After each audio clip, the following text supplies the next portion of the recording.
weatherproof cabinet room, I might add.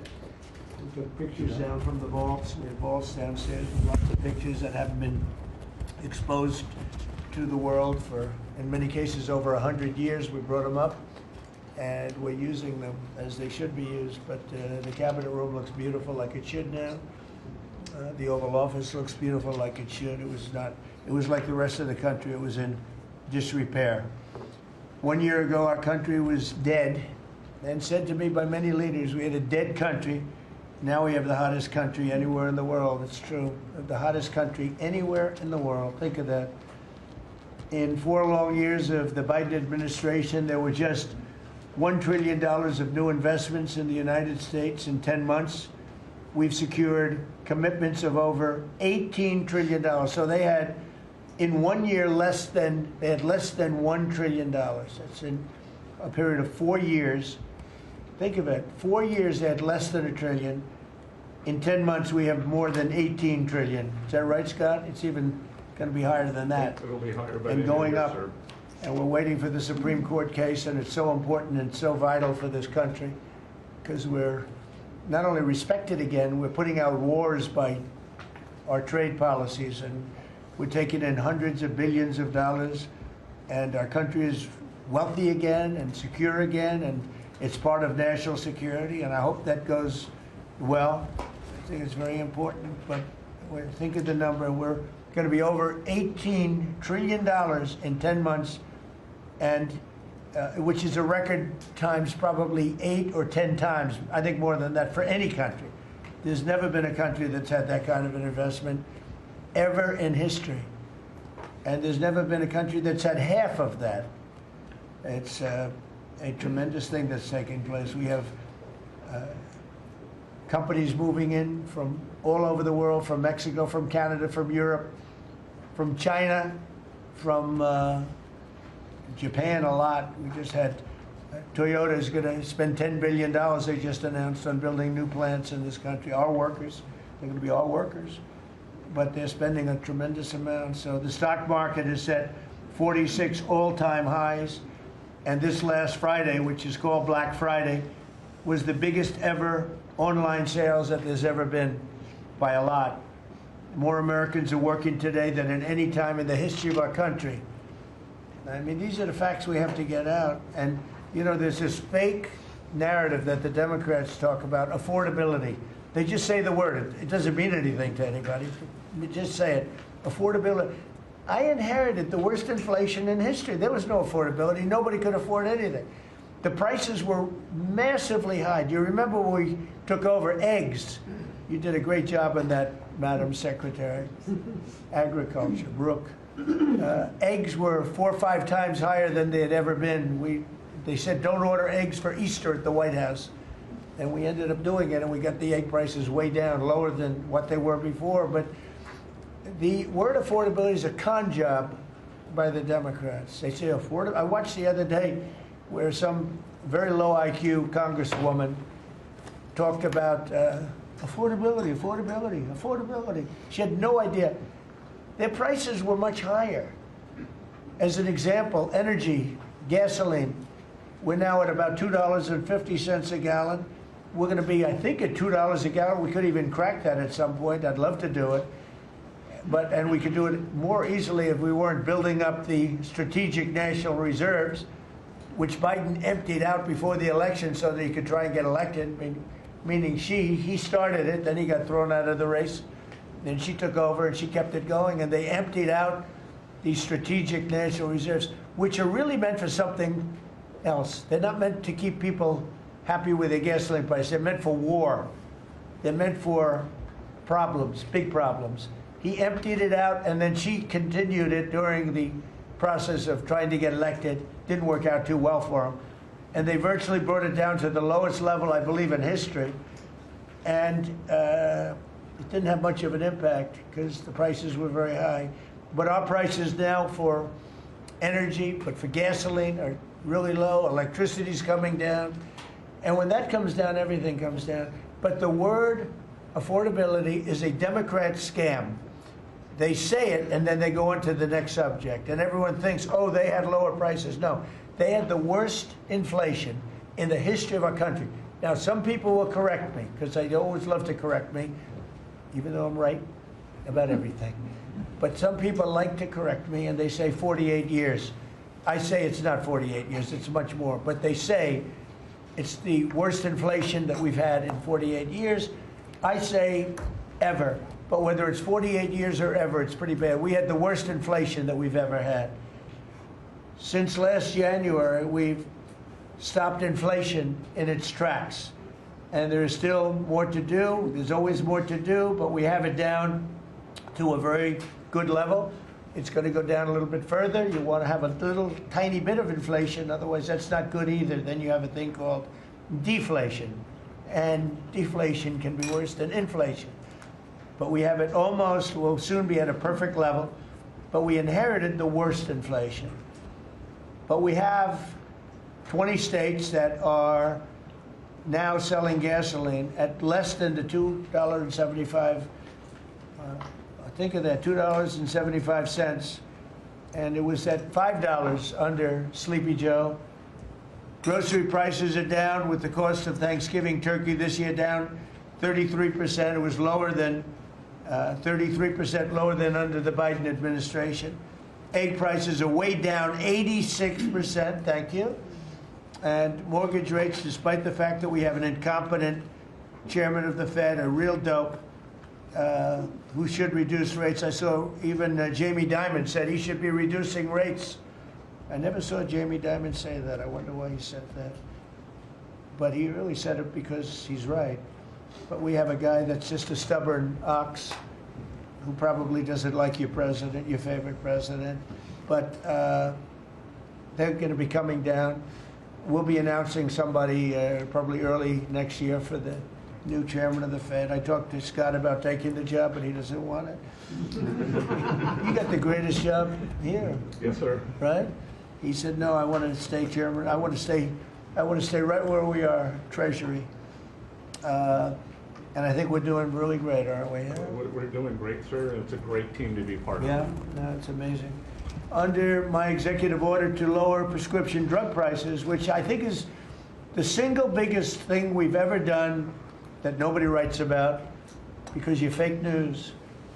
I've made unprecedented deals along with Bobby and Oz and all of the people that work on it. A lot of people that you wouldn't even think work on it, but they do, to slash drug prices by 200%, 300%, 400%, 500%, 600%, 700%, 800%. Nobody's ever heard of it before because I instituted favored nations and no nation agreed to do it. And then I said to the nations, if you're not going to do it, I'm going to charge you 100% tariff, which is more money than we're talking about. And they said, sir, we'd love to do it. Please, we would be honored to do it. And they agreed that they would go along with the whole thing. Nobody thought you could do it because they felt, number one, you couldn't get the drug companies to do it. So we're paying, as an example, for the, let's call it the fat drug, F-A-T, for fat people. Anybody use it at the table? Don't ask. But the fat drug was $135. Think of that. For certain people, $1,300 for certain countries, $1,300 in New York. So in New York it was $1,300, and in London it was $135. And a friend of mine called me, he said, what is this? Why is it? He got used to paying $1,300. Well, now what we have it down to is, Bobby, what's the number? Like 150 or something? We have it down to a low number, don't we? Yeah, it's around 100, 125, 150. Yeah, think of that. So we got it down from $1,300 to $125 to $140, depending on various countries. In other words, we're paying the lowest price, tied for the lowest price in the world. It's, people said you could never do that because you couldn't get the countries to agree to it. I did. Every country agreed to it because I said, if you're not going to agree to it, that's okay, I'm going to charge you tariffs. And as soon as I said that, they said, we agree. And then we had to be a little tough with the drug companies, but they came along. The bigger problem was the countries. The countries just wouldn't go along with it, but they did. Every country.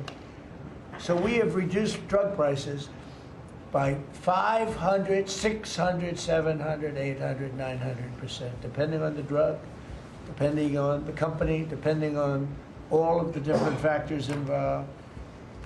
Nobody's ever even thought of drug reductions like that, price reductions. And I told you the story that in my first term, I was so proud of myself because I reduced drugs. It was the first time in 28 years that drug prices were reduced. It was 1/4%, 1/4%. And I was so proud of myself. I said, it's the first time in 28 years that drug prices went down over the course of a year, over the course of a presidency. 1 year, 1/4%. I had a news conference. I was so proud. Now I got them down, not 1/4%. I got them down 400, 500, 600% and more. And the fake news won't write about it. And it's going to have a huge impact on healthcare because a big part of it's buying drugs, buying prescription drugs. It's going to have a huge positive impact because Obamacare is a disaster. I said it years ago and I say it now. And the money should be paid, taken away from the insurance company. Obamacare was made to make the insurance companies rich. Their stocks have gone up 1,000% in a short period of time because the money goes to the insurance company. I want the money to go to the people. Let all the money go to the people. And let the people go out and buy their own health care.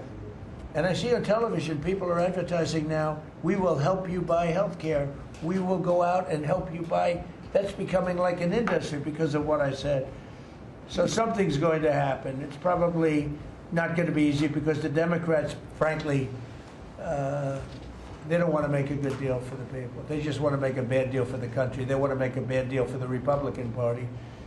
But the Republican Party is united, and I will say that what I would like to do is the money doesn't go, trillions of dollars get paid to drug companies, and you still have lousy health care. Obamacare is horrible health care.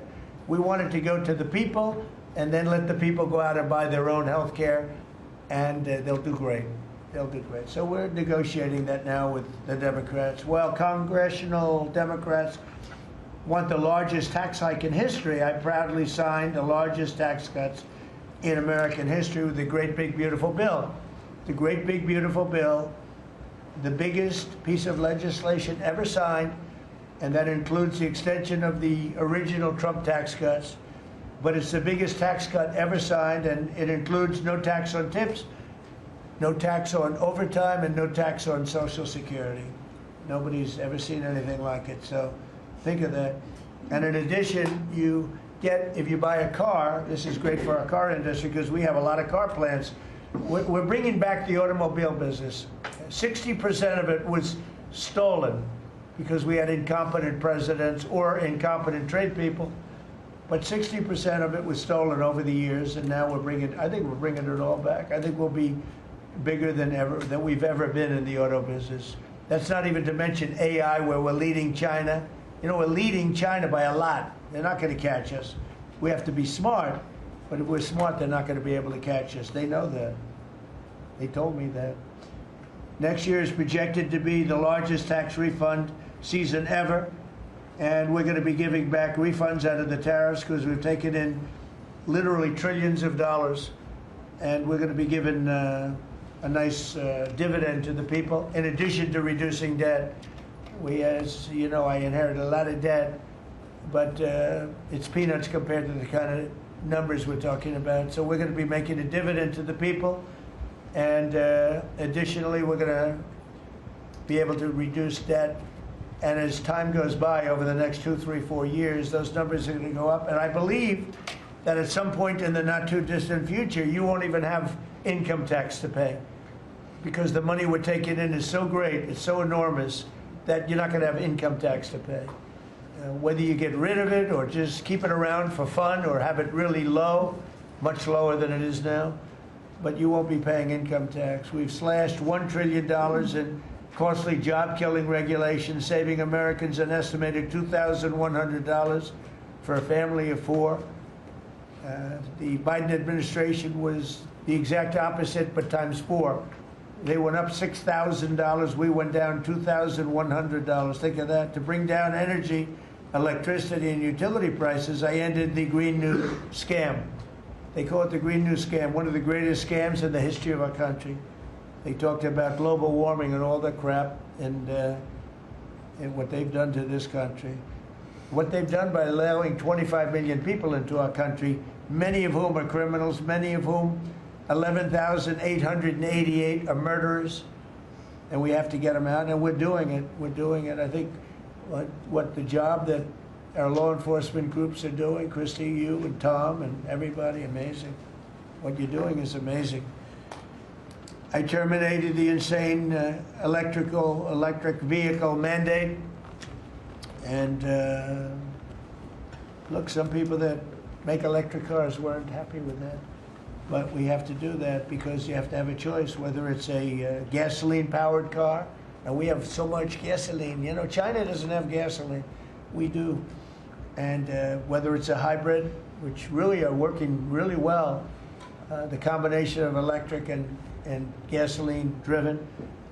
But we, you know, everybody was supposed to, by 2030, everybody had to own an electric car under the Biden stupidity.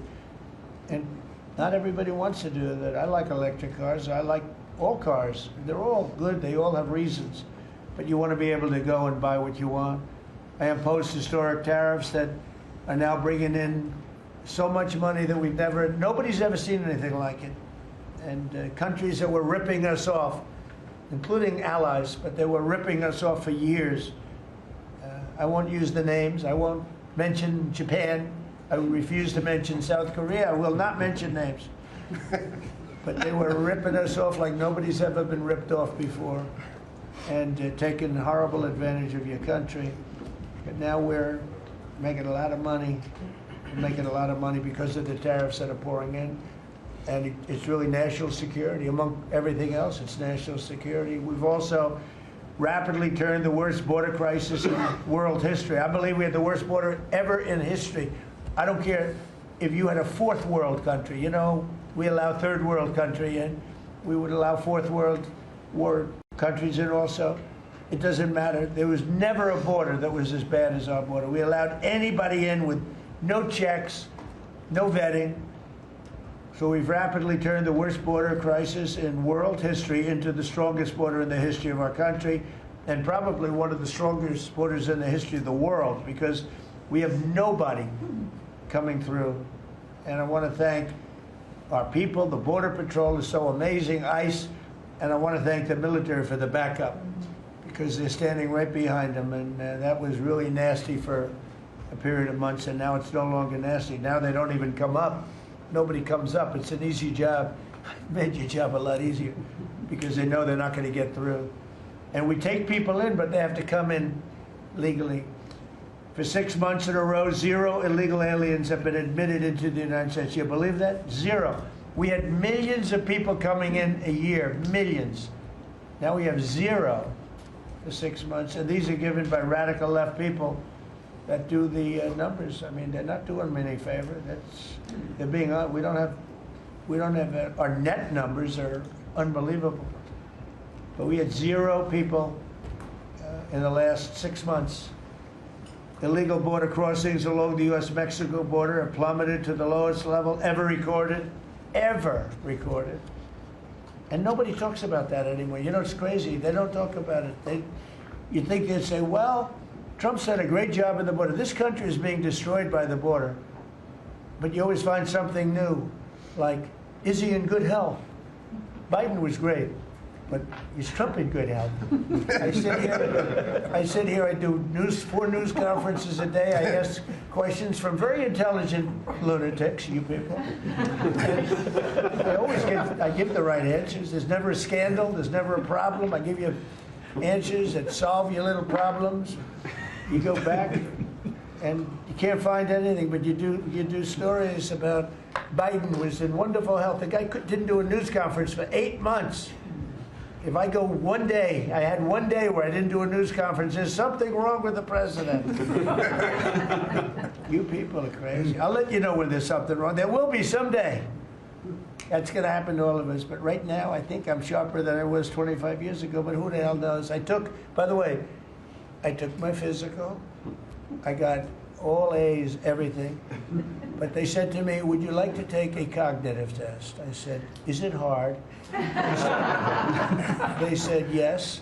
I said, well, I'm a very smart person. Who was the last president to take one? No president has ever agreed to take one. Because when you get into the mid-questions, meaning, 10, question number 10, 11, 12, 28, 30, they get harder and harder. And they said, would you like to do it? I said, well, no reason to do it. Nobody's ever done it. I'll do it maybe, but there's really no reason. They said, sir, the problem is this is Walter Reed Hospital. And that's a military hospital. And that means that things are, sort of open. It's not like private where you have, if you do poorly, we'll have to, probably you'll find out. I said, I won't do poorly. I'm a smart person, not a stupid person. And as the doctor will tell you, I aced it. Right, Susie? I aced. I got every question right. And these are tough questions. These are questions that I would say 99% of the people that I'm talking to right now, meaning the people from the fake news, would not do well in those exams. But I'm the only one that took it. I got every single question right. And then I read in the New York Times, is Trump sharp? Trump is sharp. But they're not sharp. That's why they're going out of business, the New York Times. I hear that they're losing so much money, it's ridiculous. They're a bunch of fakers. But we can never let another thing happen like what happened to us with a fake election, with a rigged election, where a guy like Joe Biden assumes the presidency. Because the man was grossly incompetent. And he was incompetent 30 years ago. But he was really incompetent for those last few years, and our country was put at great danger because of it. So for 6 months in a row, we had 0 people. Illegal border crossings along the U.S.-Mexico border have plummeted to the lowest level ever, ever, ever. Think of that. And the net benefit to our country is enormous, incalculable. America is strong and respected again. On the world stage, we're really respected. In fact, I went to a NATO and they were calling me the president of Europe. We're doing very well. We have a lot of respect. As you know, we have a problem with a war that our people are trying to settle now with Russia and Ukraine. We are not involved in the war monetarily anymore. Biden gave away $350 billion like it was candy. That's a massive amount of money. And much of it in cash, a lot of it in equipment. I don't give away anything. We sell the equipment to NATO. The European nations pay us for the equipment, 100% price. And then they bring it to Ukraine or whatever they do with it. But we're trying to get that settled. I've settled 8 wars. This would be the 9th. And our people are over in Russia right now to see if we can get it settled. Not an easy situation. Let me tell you what a mess. It's a war that never would have happened if I were president. Not even a chance. And it didn't happen for 4 years. We've renamed the Department of Defense the Department of War, and I thought that would be controversial. And frankly, I tell you what, I haven't met one person, there's not one person I've met that doesn't like it. Think of it. We won World War I, World War II, everything in between, everything before it. And then we said, let's change the name. So we changed it back to what it was, Department of War, and Pete's doing a great job. We ended 8 wars, think of that. 8 wars, but we're going to do one more, I think. I hope. Every time I end a war, they say, if President Trump ends that war, he's going to get the Nobel Prize. So I end that war. Well, he won't get it for that war, but if he ever gets it for the next war, now they're saying, if he ever ends the war with Russia and Ukraine, he's going to get the Nobel Prize. What about the other 8 wars? India, Pakistan. Think of all the wars I ended. I should get the Nobel Prize for every war, but I don't want to be greedy. Actually, the woman who got the Nobel Prize said, "You've got to be kidding. Trump deserves the Nobel Prize." So that was very nice of her. I appreciate it, which is true, actually. But I don't care about that. You know what I care about? I care about death. I care about all the people that are dying And last month, 27,000 young people died, mostly young people, mostly soldiers, despite some missiles being shot into Kiev and other places. But think of it, mostly young people. 27,000 people died between Russia and Ukraine last month. What a shame. So we're restoring law and order to our cities and towns. If you look at what's happened, and I want to pay my deepest respects to those two incredible people from the National Guard in West Virginia they came from. I spoke to their parents. Sarah is gone. She passed away. She's looking down on us now, and she loves her parents, and they loved her. They were, somebody said, how are they doing? I said, the word is devastated. Doing. How are they going to do? They're devastated. The rest of their lives they're going to be devastated. She was an incredible person, highly respected, top of her class, everything. She was like a perfect human being. 20 years old, just started. She was like a baby. She was so proud. They were giving her a promotion, and she told the parents that she was getting a promotion, and they were so proud of her. Then they get a call that this happened.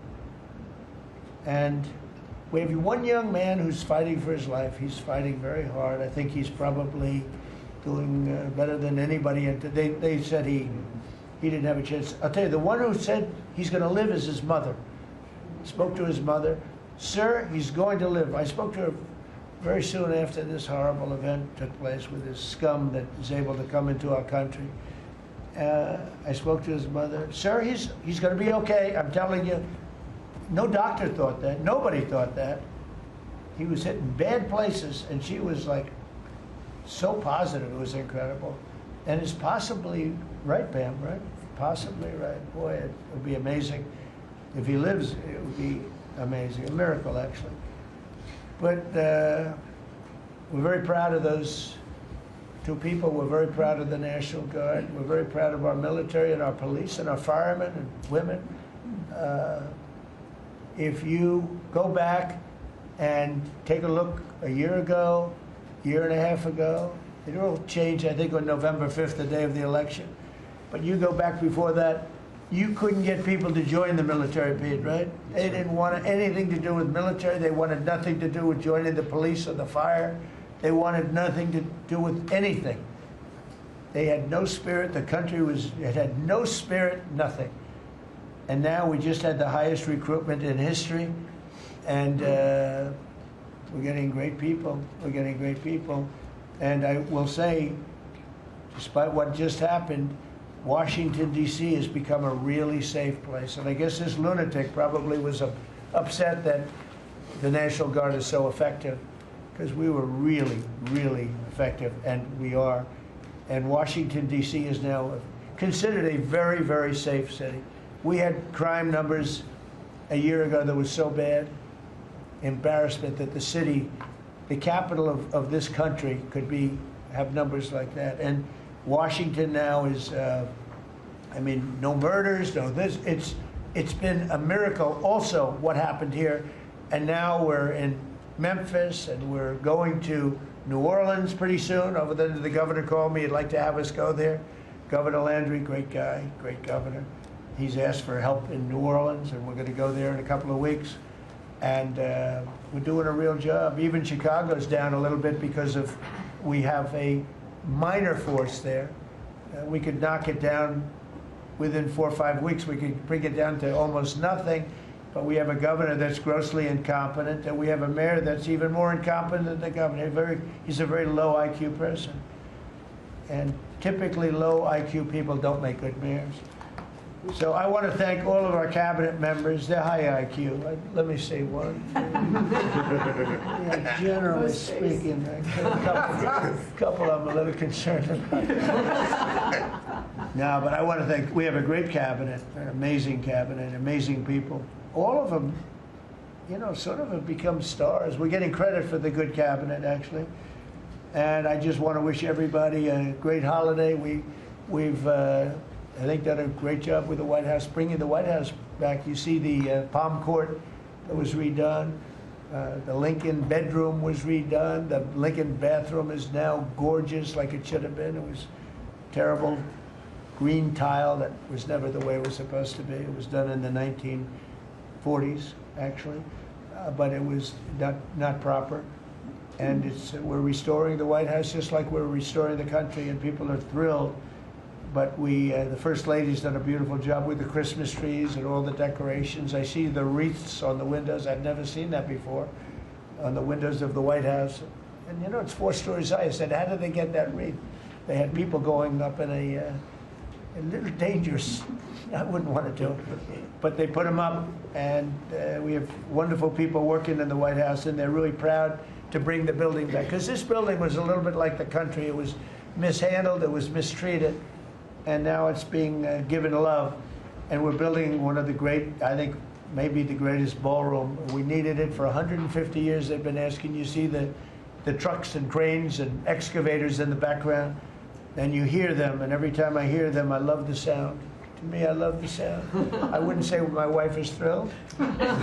She hears pile drivers in the background all day, all night. They go till 12 o'clock in the evening, day, night, pile drivers. Darling, could you turn off the pile drivers?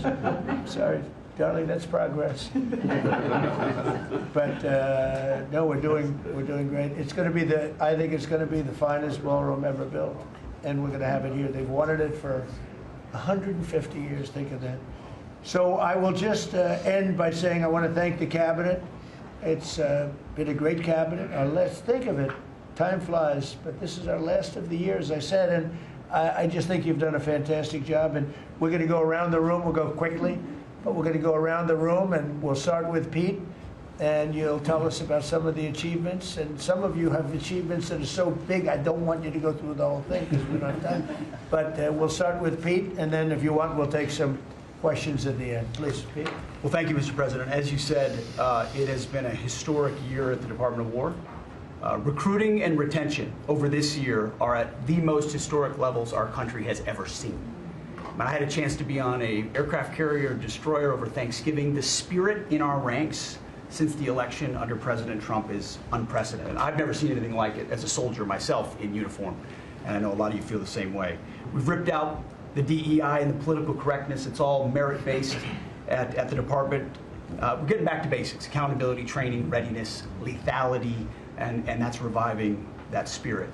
And Mr. President, we're rebuilding the military, historic investments. I just took briefings on the Golden Dome and F-47, next generation capabilities that are going to make sure that for generations to come, America has the most powerful, most capable, most lethal military in the world, which you have rebuilt once and we're rebuilding again. And then we're reestablishing deterrence and credibility. If you look at what happened, we deal with every day the outcome of what happened in Afghanistan, the debacle under Joe Biden. We just dealt with it in the streets of Washington, D.C. with those 2 National Guardsmen. And then what happened on October 7th with Hamas, what happened in Ukraine, a war that never would have started under President Trump. We're having to rebuild that. So whether it's freedom of navigation and taking the fight to the Houthis, whether it's Midnight Hammer, those beautiful B-2s going 37 hours back and forth, undetected, delivering with precision, and Iran not getting nuclear capabilities, Europe and NATO stepping up to 5%, locking down our southwest border. It's been an honor to work with Christy and Tom and everyone else down there to lock it to 0, operational control of our border. And then it's getting after and going after narco-terrorists and designated terrorist organizations in our own hemisphere. As I've said, and I'll say again, we've only just begun striking narco boats and putting narco-terrorists at the bottom of the ocean because they've been poisoning the American people. And Joe Biden tried to approach it with kid gloves and allowed them to come across the border. Cartels take over community, 20 million people, hundreds of thousands of Americans poisoned. And President Trump said, no, we're taking the gloves off. We're taking the fight to these designated terror organizations, and that's exactly what we're doing. So we're stopping the drugs, we're striking the boats, we're defeating narco-terrorists, and we're standing... And you may say one thing, that drugs coming in through the sea by sea are down 91%. And I don't know who the 9% is. I'm not sure either, sir. But down 91% by sea. We've had a bit of a pause because it's hard to find boats to strike right now, which is the entire point, right? Deterrence has to matter, not arrest and hand over and then do it again, the rinse and repeat approach of previous administrations. This is meant to get after that approach. And I will just end by saying, as President Trump always has our back, we always have the back of our commanders. who are making decisions in difficult situations, and we do in this case and all these strikes. They're making judgment calls and ensuring that they defend the American people. They've done the right things. We'll keep doing that, and we have their backs, Mr. President. Good job. Thank you very much. Howard? So we set out to stop the ripoff of the United States of America. This is about global change of trade. We've been ripped off since 1945 when we set this policy. So we set out, and together with my partners, Jameson Greer and Scott Bessett, we set out to change that. So we started, the first one was the UK deal, right? We asymmetric. They pay us 10%, and we get charged nothing. That allows us to export, and that began the process. Then we did the biggest, the European Union, 450 million people, $20 trillion economy. They completely opened their borders to us, and we charge them 15%. That makes America $100 billion a year and turns it back to where our economy is the best. And so it proved that President Trump's trade agenda was the right trade agenda. Then we go to Japan and Korea. They offer us $750 billion in cash to build in America at the president's direction. And we're going to start, as an example, nuclear, right? We need to have a nuclear arsenal in America of power, the generation of power. So we're going to build hundreds of billions of dollars, financed by the Japanese and the Koreans, meaning they give us the money, we build it here, and we split the cash flow 50-50. We're going to build ships, $150 billion worth of ships in America. That changes the way things work, right? After those trade deals, then you go to how are we going to reshore, right? Let's start talking about the auto industry, right? We've been competed against by Koreans, the Japanese, the Europeans. We're kicking our tail. President Trump changed it. 25% tariffs, bring it all home. This year, General Motors stock up 40%, Ford up 34%, and on the same day that we announced we had set all the tariffs, Sean Fain, the head of the United Auto Workers, called and said, I can't believe I'm calling a Republican Secretary of Commerce to tell the president that this is the greatest administration for auto workers in America. Stocks up and auto workers up. That proves that President Trump understands how to take care of the whole ecosystem, both the companies and, more importantly, the people who work there. Semiconductors, right? We didn't build any. The Biden CHIPS Act was a $60 billion giveaway, right? We've now turned that. $300 billion is committed to America. That's going to go up to $750 billion in the next 60 days, right? And then you go to pharmaceuticals, right? $250 billion being invested in America, and then working together with Bobby Kennedy, right? Pounding away on that MFN, working together as a joint team. They're coming to over $250 billion and cutting prices in half. We did the golden share of U.S. Steel to make sure the Mon Valley is protected. Intel gave us 10% of the company, make tens of billions of dollars, right? And the last thing I will say is a year ago today, I was working on transition with President Trump, right? To build the greatest cabinet ever for the greatest president ever. And I, as I sit here today, I can't be more proud of how you did it, sir. You've created the greatest cabinet. It is a joy to be at this table. Amen. You know, one thing we will mention, so they came to see me from Intel, and they had a problem. I said, look, we'll fix your problem, but I think the United States is entitled to 10% of your company. And the chairman looked at me and he goes, you have a deal. Tell them, how much money have we made since I made that deal? It's only $40 billion. 40 billion. We made $40 billion. That was, what, 3 months ago? Does anybody write about it? Nobody writes about it. That's okay. Mr. Secretary, how we doing with transportation? Well, Mr. President, so just quickly on aviation, many of you have heard that we have an infrastructure made of copper. We have to transition to fiber. The last administration said it was going to take more than 10 years to complete the transition from copper to fiber. They had no plan to actually do it. We have already completed a third of this transition from copper to fiber. Now it's going to take longer for us to go from analog to digital. By the way, the rest of the world transitioned 20 years ago from analog to digital. We are just going to do that at the FAA right now, but we're buying new radios. We're going to buy new radar. By the way, those radar are going to be made in America, Mr. President. This phase of the operation will be completed by the time you leave office. It's 3 years. I do need another $20 billion, Congress, to start the second phase, which is really important, and we'll try to get that done also in that 3-year time period, but we need the money. Critically important. With regard to commercial driver's license, I think we've covered a lot the crashes that have taken place around the country. And what we found is there have been states that have issued commercial driver's license to foreigners, and they've gone through sham schools, and they're not safe on American roadways. And so, in partnership with Secretary Noem, we have driven those numbers down. We got California, Gavin Newsom, to revoke 17,000 unlawfully issued licenses. We've closed down half of the fake schools that give out these fake licenses, all critically important. Governor Tim Walz of Minnesota gave 33% of these licenses unlawfully. People that should never have a driver's license driving a big rig on American roads, endangering the American people, shameful. We've cleaned up Union Station here in DC per your directive. We're going to rebuild Penn Station in New York. We're going to break ground at the end of 2027, get that project operational. And, you know, Mr. President, a lot of us, I fly commercially, I fly back by the bathrooms. I don't know why that happens. They put me in the back. You know, we've asked Americans to bring their better selves, to bring civility back to travel, to say, listen, let's say please and thank you. And if you have someone's pregnant on your flight and you're as strong as Pete is, well, pick up the bag and help her put it in the overhead bin. Let's be nice to each other, is what we've asked. Maybe not wear pajamas or slippers on the airplane. And I think it's been received fairly well, and I think we can all have a better travel experience when we do that. And just the last point I'll make is there was a big football game where the Merchant Marine Academy that falls under DOT actually beat the Coast Guard with Kristi Noem. We beat them by 1 point, and so we're very proud of that. And, so well done, Kings Pointers. So a little bit in a nutshell, we're rebuilding the air traffic control under boot edge.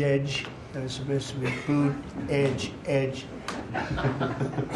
Who's another grossly incompetent person. He'd get in his bicycle, ride to work, and he was just terrible. What they do is they take the fiber optics and they take fiber trying to hook it into copper, and fiber and copper don't mix. You can't do it. But people knew that for the last 30 years since they started doing the fiber. And they spent billions of dollars, and it didn't work. And you saw that by the helicopter crash. You saw that by Into the Plane. You saw that by a lot of things. So we're doing a brand new air traffic control system, and it's going to be the best, and it's going to be from top to bottom. And we have the 3 top companies in the world bidding on it. And it's going to be one bid, and we're going to have one company responsible, and it'll be the best system. And it's going to make this. Look, our skies are safe. Otherwise, we wouldn't let people fly. But we're going to have the safest skies. We're going to have the best system anywhere in the world. We're also going to rebuild Dulles Airport because it's not a good airport. It should be a great airport, and it's not a good airport at all. It's a terrible airport. It was incorrectly designed with a good building. Actually, it's got a beautiful terminal. Saarinen was the architect, one of the greatest architects in the world at the time. A great architect. And so they have a great building and a bad airport. But we're going to turn that around, and we're going to make Dulles Airport serving Washington and Virginia, Maryland, etc. We're going to make that into something really spectacular. We have an amazing plan for it. And other things, but you're doing a really good job. I appreciate it. The people movers of Dulles, we had a crash recently. So we're going to announce that later today, a request for bids on this. But again, it's a not a great airport, which we can make great in this administration, Mr. President. We have a design that's amazing for Dulles. It's going to take Dulles and make it a really bad. It was a badly designed airport. We're going to make it into as good as there is in the country. It'll be exciting. Okay, please. All right. Well, Mr. President, it's good to be here at this meeting because in 1 year you can look around the table and see the change. And I think one of the biggest changes is how this cabinet works together. And I want to start there. There's often been said, I found out some things this year that I didn't know, that the Department of what was Defense, now Department of War, and the Veterans Department had never really communicated. Now, we're fraternal twins, in a way. Pete and I are. He lifts better, I'm better looking. But in looking at this, I mean, he brings them in. He keeps them for a number of years, up to 20 or longer, and then they come into what the country is committed to our veterans. And if you don't have both ends working correctly, then recruitment lags, morale lags, and we've been able to work and fix a great deal of that. I didn't need to change our name, but I did do one thing. I put the veteran back first at the VA. And we did that in 1 year. How did we do that? We started taking things that have been neglected for a long time and put them back. We had a backlog in which we've dropped over 160,000. We're not talking year-to-year change at the VA. We're talking 5-6 year. We have to go back 5 to 6 year prior COVID numbers to see the change of backlogs that are now reduced. We do it in 6 months instead of the long time it took. In fact, it grew under the Biden administration. It shrank over 160,000 under us. Champ VA, which is a program we have, has basically been back to day to day. It was at a terrible state, which delays and claims and everything's going on. We've got that back. We're doing things like taking a new look. I have one question that I ask when I go to my hospitals, with probably over 170 hospitals, 1,200 clinics, and I ask the people one thing, Mr. President. I said, what are you doing right now that if you were just honest and I wasn't standing here, you say, this is stupid? It's been amazing what we've gotten, and the feedback that we've had. We've been able to change how we do credentialing, how we do privileging, how we do hiring. We're all working through that, and it has all made a difference for our veterans as we go forward. CNP exams for veterans out there listening. If this is the one where disability claims, where they say, well, let me send you to a doctor to make sure.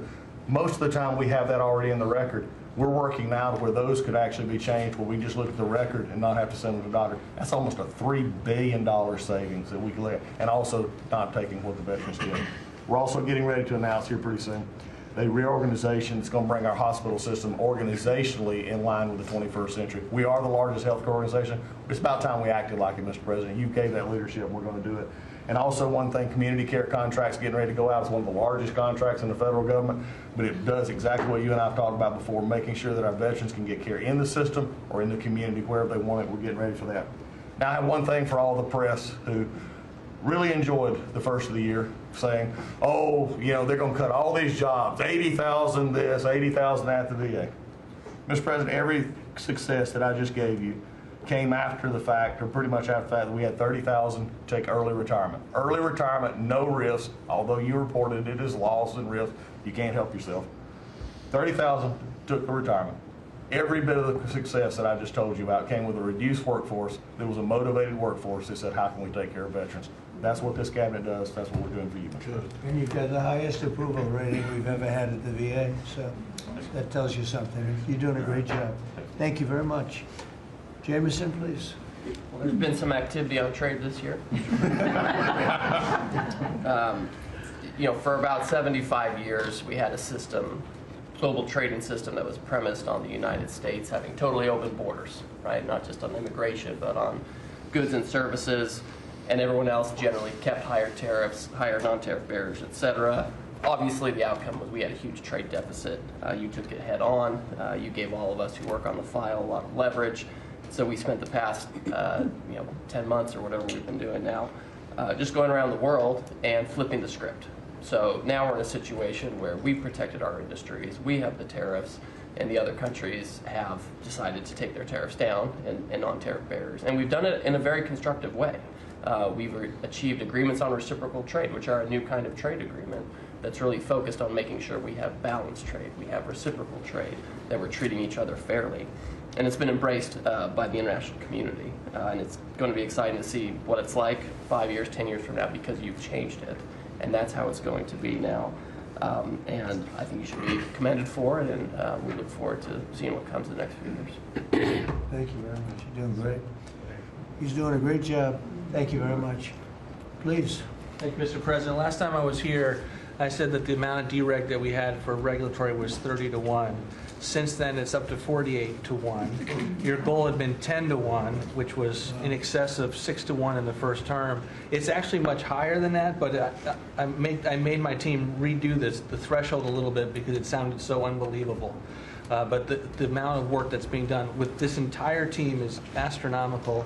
And another detail in that is that when we propose a rule, some of the biggest ones that you care the most about don't go into that count until they are finalized. So next year's we should be even more eye-popping. One of those to talk about is the federal acquisitions regulations, which you gave us a charge 6 months ago to dramatically reduce. In 6 months, we've lowered it by 25%, 500 pages, 2,700 mandates, which is a third of the mandates. That's going to lead to savings, competition, and speed. So probably $40 billion for the agencies in savings over the course of 10 years. When we get up and running, it'll be north of between $200 and $400 billion. Competition, about 45% of government bids only have one bidder. So you got no competition in that situation. That will now change, and then we're just getting faster, months, and hopefully we turn it into years, which means you all around this table can buy things that you need quickly, and that you have better vendors to come, many of them small businesses who want to participate in the federal procurement process. So making all sorts of improvements on that front. It's very exciting. Thank you, Mr. President. Great on the regulations. We're cutting them at levels never seen before. And I have the record from the first 4 years, but we're blowing that record away, so it's been really great. Good. Scott? Yes, sir, Mr. President. Great to be with everyone. And, you know, when you were giving your report, which was fantastic, and I listened to the report of all my colleagues here and those that will come, it reminds me when I played in the NFL, we had this thing called game film. You know all about film. And we had a saying that said, the film don't lie. The film tells a real story. And I hope that the American people, when they watch the film that's going on now in this time in our history, that they will see that America is greater today than it ever has been. And so I thank you for that. And thank you for giving us good stories that we can tell for the American people. Scott, we're saving our country. Yes, sir. Okay, and I don't want to be braggadocious. We're saving our country. Our country was going down and would never have been able to come back. We're saving all of us, but we're saving our country. All right, go ahead, please. Yes, sir. So at Housing and Urban Development, and keep it with your executive order, sir, in making America's streets safe and beautiful again, we've been very intentional about making public housing in our country safe. And I want people to know, our colleagues know this, but people in America know that we actually care about people that live in public housing around our country. A lot of public housing is wrought with crime, sex trafficking, drug trafficking, illicit drugs, illegal aliens living in public housing, but we've put them on notice to let you know that it's not lost on us. We care about the people, we're paying attention to it, and we're going to root out crime in public housing. We've been very focused on working with the Memphis Safe Task Force, the DC Safe and Beautiful Task Force, working with Pam and Christy and others, and law enforcement. Our law enforcement is tremendous. Every single night they go out and they go to public housing to make sure that our people are safe, mothers and children are safe. And so at HUD, you know, it's a different day. We're running new plays. The film was real bad when I came in, I'm going to be honest.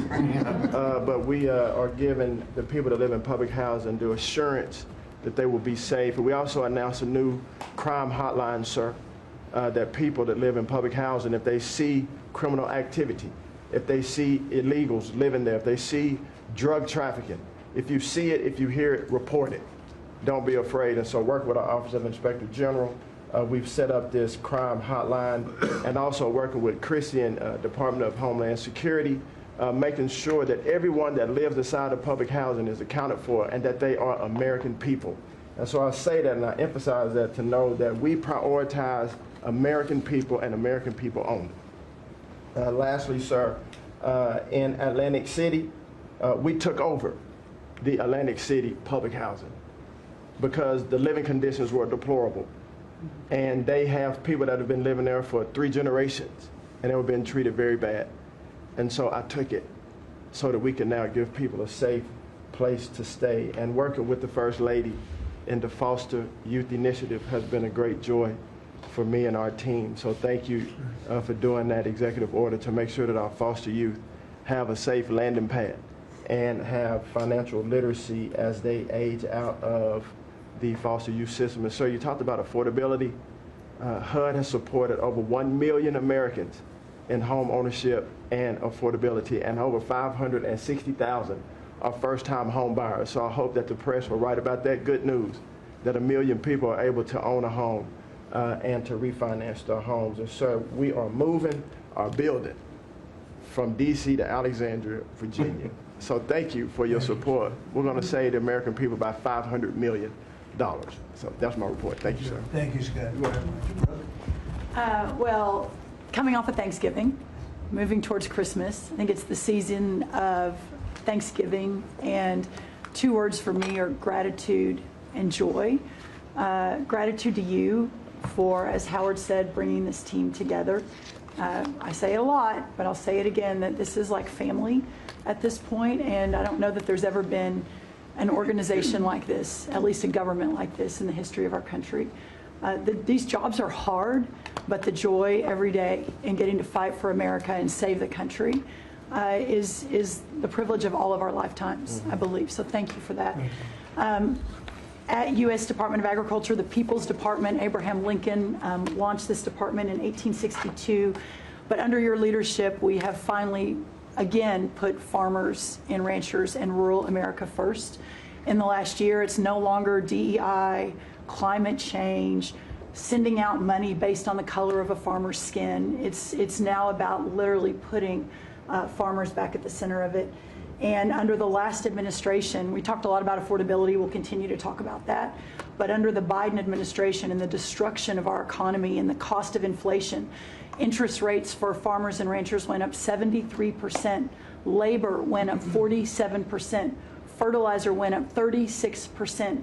Fuel went up 28%. So when you think about the extreme economic strain that a lot of our farmers are under in our farm economy, these are massive, massive numbers that will take some time to get out from under. But we've already seen the beginnings of the movement toward more affordable food, housing, fuel, et cetera, and that will only continue to trend as we work to solve those issues. My partners in trade, of course, they do the work, but I'm constantly talking to them about selling more soybeans, selling more corn, getting more of our products out. But when we really think about how to solve for this idea that for so long our farmers, many of them have been farming for government checks instead of moving their product around the world, these trade deals change that forever. And it isn't one trade deal or two trade deals, it's dozens of trade deals. And so talking about rural prosperity and bringing the golden age back to rural America, which has been lost for too long. And we're going to focus on that next year, hopefully with our Vice President, many of our cabinet members. But the opportunity to do that under these new trade deals is unprecedented. And so just putting farmers first, our ranchers first, Mr. President, is such a huge priority and an accomplishment of the last year. The second quick thing is lawfare, and I know you know this better than anyone in the country. When a government politicizes and weaponizes their power to go after average, everyday Americans, well, from you, the top of the heap as president, but all the way down to the ranchers in South Dakota, the Maud family, who were facing jail time over a fence line dispute that had been in their family for 130 years. We fixed that. The family, the Henry family in New Jersey, who were facing their farm being taken away for eminent domain to give to affordable housing, we fixed that. So being able to completely change the trajectory of private property rights, but especially as it has to do with our farmers and ranchers and our rural communities, changes everything for our country. And then the third thing, we have so much great things to talk about at USDA, but the third thing, which became very much a part of the national conversation during the Democrat shutdown, was SNAP reform, food stamp reform. When all of America saw what so many of us know and have been working on, but when you have so much rampant fraud in a program that 42 million Americans participate in, now big good piece of news that I hope is written about, since you became president, about 800,000 of those 42 million have moved off of food stamps, which is hopefully the plan with better jobs, higher wages, et cetera. But still, when we found 186,000 dead people's Social Security numbers being used, 500,000 people receiving benefits more than twice. We had a couple of people receiving benefits in 6 states. In February of this year, we asked for all the states for the first time to turn over their data to the federal government, to let the USDA partner with them to root out this fraud, to make sure that those who really need food stamps are getting them, but also to ensure that the American taxpayer is protected. 21 states said yes, not surprised. 29 states said yes, not surprisingly, the red states, and that's where all of that data, that fraud comes from. But 21 states, including California, New York, and Minnesota, the blue states, continue to say no. So as of next week, we have begun and will begin to stop moving federal funds into those states until they comply and they tell us and allow us to partner with them to root out this fraud and to protect the American taxpayer. As Joe Biden was working to buy an election a year ago, he increased food stamp program funding by 40%. So now as we continue to roll that back. So the partnership in Making America Healthy Again is also in food stamps, but a lot of what Bobby and I are doing together is really remarkable. But again, just gratitude and joy for this work, and so grateful to you. The final thing I'll say, a lot of gratitude to Secretary Marco Rubio for wearing his Aggie maroon tie as a reflection of Texas A&M beating Florida handily about a month ago. So Marco, I want to thank you, and much gratitude and joy in my heart as well. Yes. But thank you, sir. We also have to say something about China with one of the largest purchases ever in our country, the soybeans. Yes, sir. And so I want to thank President Xi. We had a great meeting. We were in South Korea, and I went to a lot of other places too, but we met in South Korea, and President Xi was great. And China gave us among the largest orders in the history of your world, agriculture. That's right. So, And sir, may I say, this is the remarkable result of real leadership, and your real leadership. Just a couple of days ago, China announced that they were going to halt all purchases from Brazil because they had found some irregularities in some of the soybeans they're buying from Brazil. And what that means is a continued signal that this country and our farmers produce the best, highest quality soybeans, sorghum, et cetera, in the world. And what you've been able to do is open those markets up and, again, move toward an era where our farmers are not so reliant on government checks, but they have the markets to sell their product. Having said that, we do have a bridge payment we'll be announcing with you next week, as we're still trying to recover from the Biden years. That's right. To help the farmers. We're going to help the farmers. They did not help the farmers. That's right. Thank you very much. Thank you, sir. Scott? Mr. President, it's been a great year on the economy, but the best is yet to come. The tens of trillions of dollars that have come in investment, both the portfolio investment by companies, investment by countries, that is turning into a CapEx boom for the U.S. Capital expenditures up 15% in history. When CapEx is up, jobs will follow.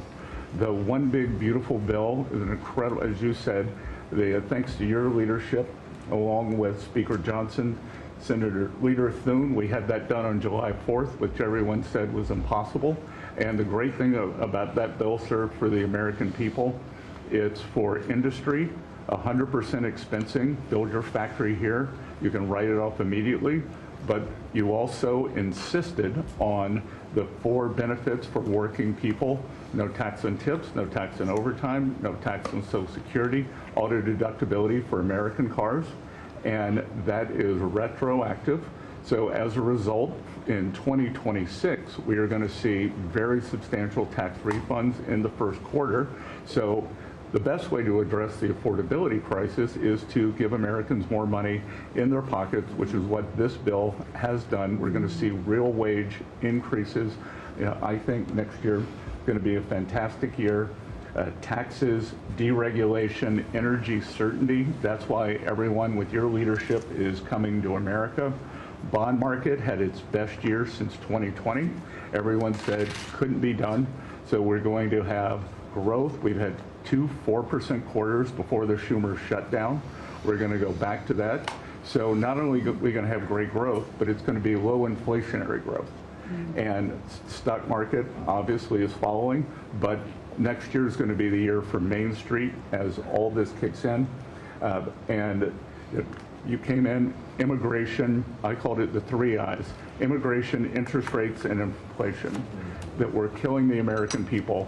Close the border, the promise kept. Interest rates are down, and 10-year bond, again, best year since 2020, and inflation led by energy prices is going to roll next year. I think it's going to be a fantastic year. that we can look back, be very proud of this year, but I think 2026 is going to be great for the American people. Thanks to you. It's going to be great. Thank you very much. Mr. Vice President. Thank you, Mr. President. It's an honor to serve with this great team that you've assembled. And I just want to pick up on something you said, Mr. President, because you hit the nail on the head, that it is absurd that Democrats talk about an affordability crisis that they created and the people around this table work every single day to address.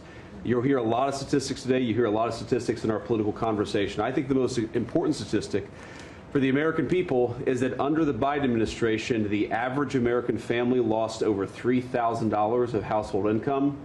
And under the first 10 months of this Trump administration, they have gained over $1,000 of household income. What that says very clearly is that we are fixing the problem that Joe Biden and the Democrats created in the last administration. If you look at every affordability crisis that's confronting the American people today, it is traceable directly to a problem caused by Joe Biden and congressional Democrats. Why did homes get so unaffordable? Because we had 20 million illegal aliens in this country taking homes that ought by right to go to American citizens. Why did tax bills get so unaffordable? Because Democrats were raising taxes while congressional Republicans under the president's leadership, we're now cutting taxes. Why did food get so expensive? Because we printed trillions of dollars and threw it into green scams that made our agricultural economy suffer while Americans were paying higher prices for food. On every single one of those issues, Mr. President, I think we've made incredible progress. But it would be preposterous to fix every problem caused over the last 4 years in just 10 months. I think that we've done incredibly good. But what I see over the next year, and you heard Brooke talk about joy and gratitude, what I really think this season represents for me, and I think for the entire administration, is that we have now done incredible work to fix what Joe Biden broke. And I think that next year in American growth and American prosperity could be the best year that we've had in the United States of America. It's going to happen because we're all working hard. It's going to happen because we have the greatest country in the world. But I think for congressional Democrats in particular, if they want to talk about affordability, they ought to look in the mirror. We are fixing what they're broken. We're proud to do it. It's the job that we were elected to do. But I think 2026 is going to be the year where this economy really takes off. Thank you very much. Thank you, sir. Great. Yeah. President Trump, thank you for talking about Sarah. Heartbreaks for her family. And Andy is doing well. His parents, Melody and Jason, wanted me to tell you, and I was with them yesterday in the hospital. He's a miracle. I was there when the surgeons came in, and they wanted you to know this. He's a miracle, and if everyone in this country can continue to pray for that family. He's got a long road ahead of him, but he is a miracle. And of course, our DC initiative is led by our amazing, and the monster will be held accountable who did this. Our marshals, of course, are leading the DC Safe effort. We have made over 7,000 arrests at your direction. DC is safe again. Working with everyone around this table, Pete and everyone. Scott and I were in Memphis together last week, and everyone, and Bobby, your HHS, doctors and medics are on the ground to help people in Memphis and DC. In Memphis, we've made over 3,500 arrests so far, and Homeland Security, Christy, you've been instrumental in this. But it's everyone working together as a team. We even have Treasury agents out there. It's unbelievable, on the ground in DC and Memphis. Of course, law enforcement first, FBI, Kash Patel has led the FBI. We have a 100% increase in the arrest of violent criminals, thanks to your leadership. DEA, led by Terry Cole, over 45 million fentanyl pills, 4,200 kilos fentanyl powder. That is the equivalent of 347 million potential lethal doses. That's unbelievable that you've taken off the streets of our country. And the weight of all the drugs combined taken off by DEA is the weight of 17 full semi-trucks of the drugs just since you've been in office. The drugs that had flowed into this country under the previous administration. ATF, led by Rob Sakata, has seized more than 31,000 illegal guns. 31,000. Unbelievable at your leadership. 19,000 of those were from trafficking cases. We've been sued on the legal front now We have been sued 575 times. 575 times. More than every administration going back to Reagan combined. Most recently, yesterday, I was sued by an immigration judge who we fired. One of the reasons, she said she was a woman. Last I checked, I was a woman as well. But, 24 Supreme Court wins, President Trump, 92% success rate.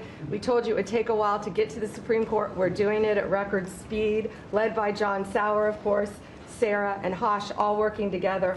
Immigration, we're winning. Nationwide injunctions, ending DEI funding, working to secure that our federal workforce is aligned with your America First agenda, representing pretty much everyone in this room. We met with your general counsel yesterday, Doug, working with everyone. It's nonstop. ICE, of course, we're winning there with Christie. We're Brooks, SNAP benefits, won there. Marco, USAID. Pete, National Guard, of course, going nonstop. Our U.S. attorneys are fighting violent crime, working around the clock to make America safe again, which was your directive. Our Civil Rights Division, suing Gavin Newsom 3 times now, Prop 50, keeping boys out of girls' sports, and in-state tuition for illegal aliens. We've sued over election integrity. We are litigating major universities with Linda. Thank you, our Civil Rights Division, for everything that you've done to end DEI in our schools. Our Civil Division fighting sanctuary cities every single day. And of course, our Antitrust Division with Google, major settlement. Our attorneys are working on terrorism, TDA, MS-13, Antifa, President Trump. We've charged more than 500 defendants with assault on federal officers thanks to your directive. And also, we have dropped countless cases against Americans that were prosecuted under the Biden administration, including J6, COVID, FACE Act, and more. And as everyone knows, we cannot talk about pending grand jury investigations, but no one is above the law, and that includes what happened in Arctic frost. I hope everyone has a very Merry Christmas, Happy Hanukkah, and Happy Holidays. Thank you for fighting for our country. Thank you. Thank you very much. Please, Laura. Well, thank you, Mr. President. Thank you for allowing me to be at this table.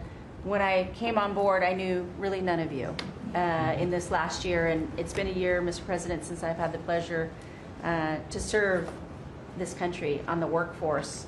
Everybody said the Department of Labor would be quiet, fly under the radar, you won't have to do too much. Absolutely not, because you made the American people realize the American dream is real for the American workforce.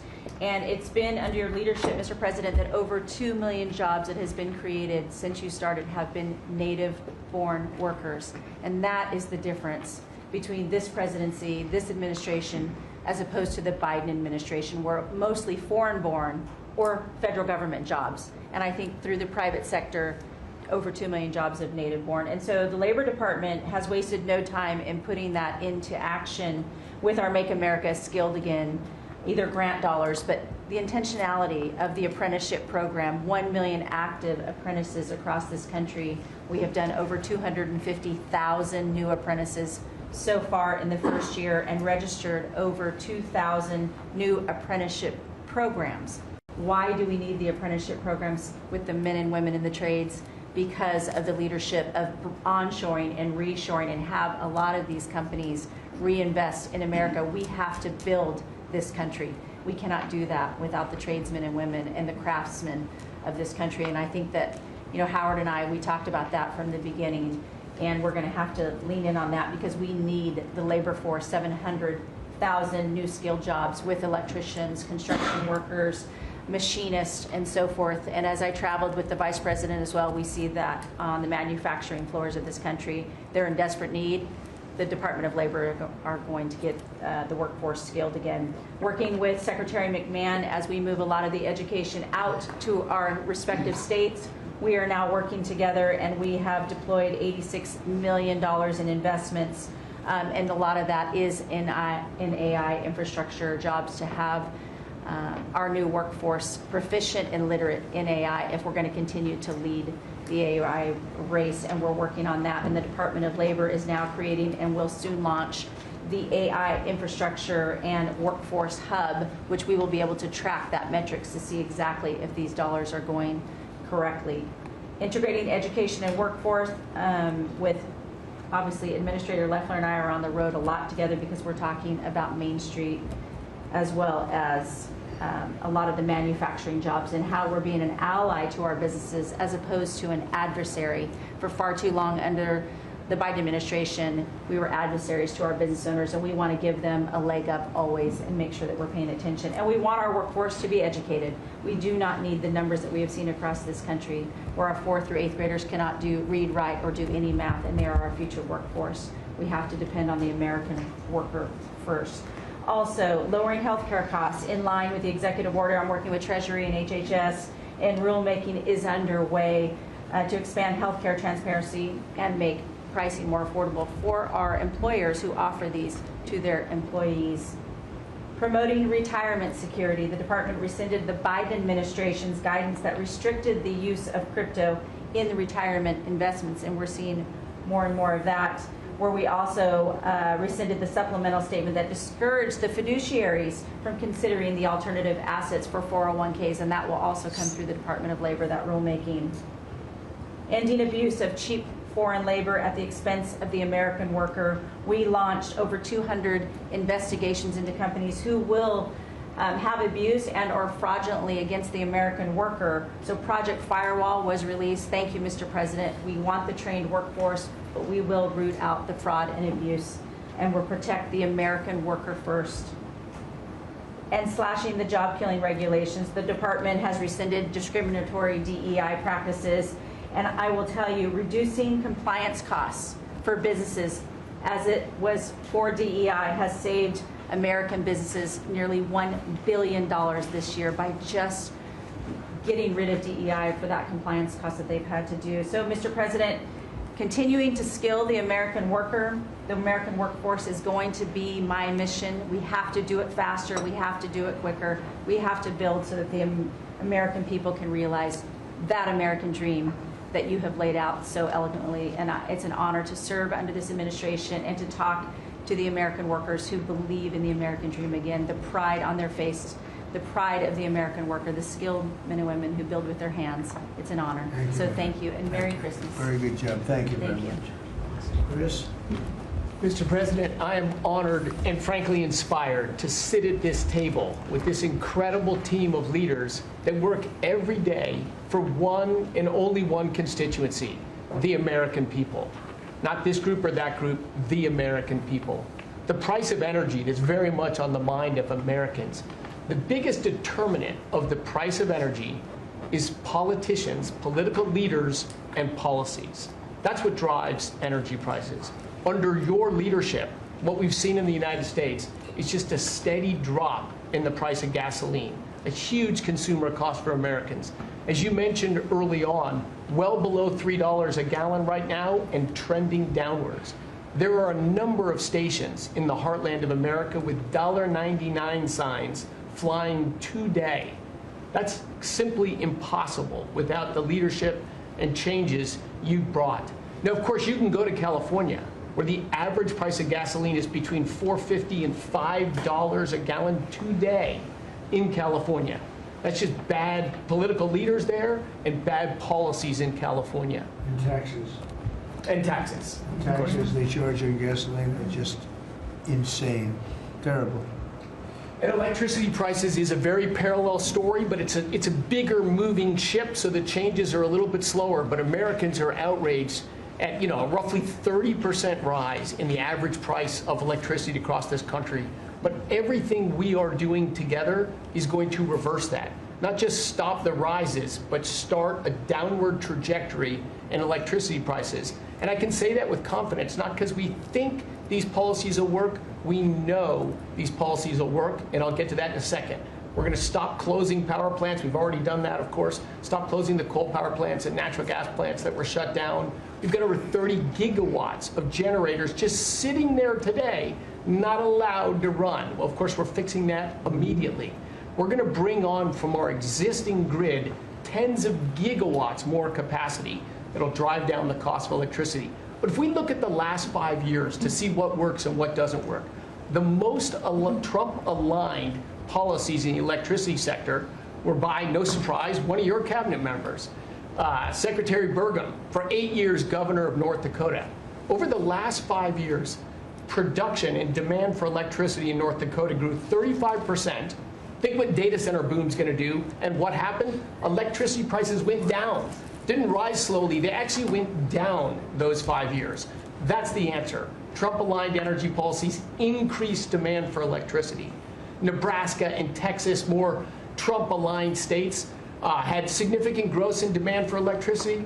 They had electricity price rises, but well below the price of inflation. Unfortunately, Biden brought all of us a lot of inflation. If you look at the other end of the spectrum, California, New York, Massachusetts, Connecticut, Maryland, I could go on. What happened in those states?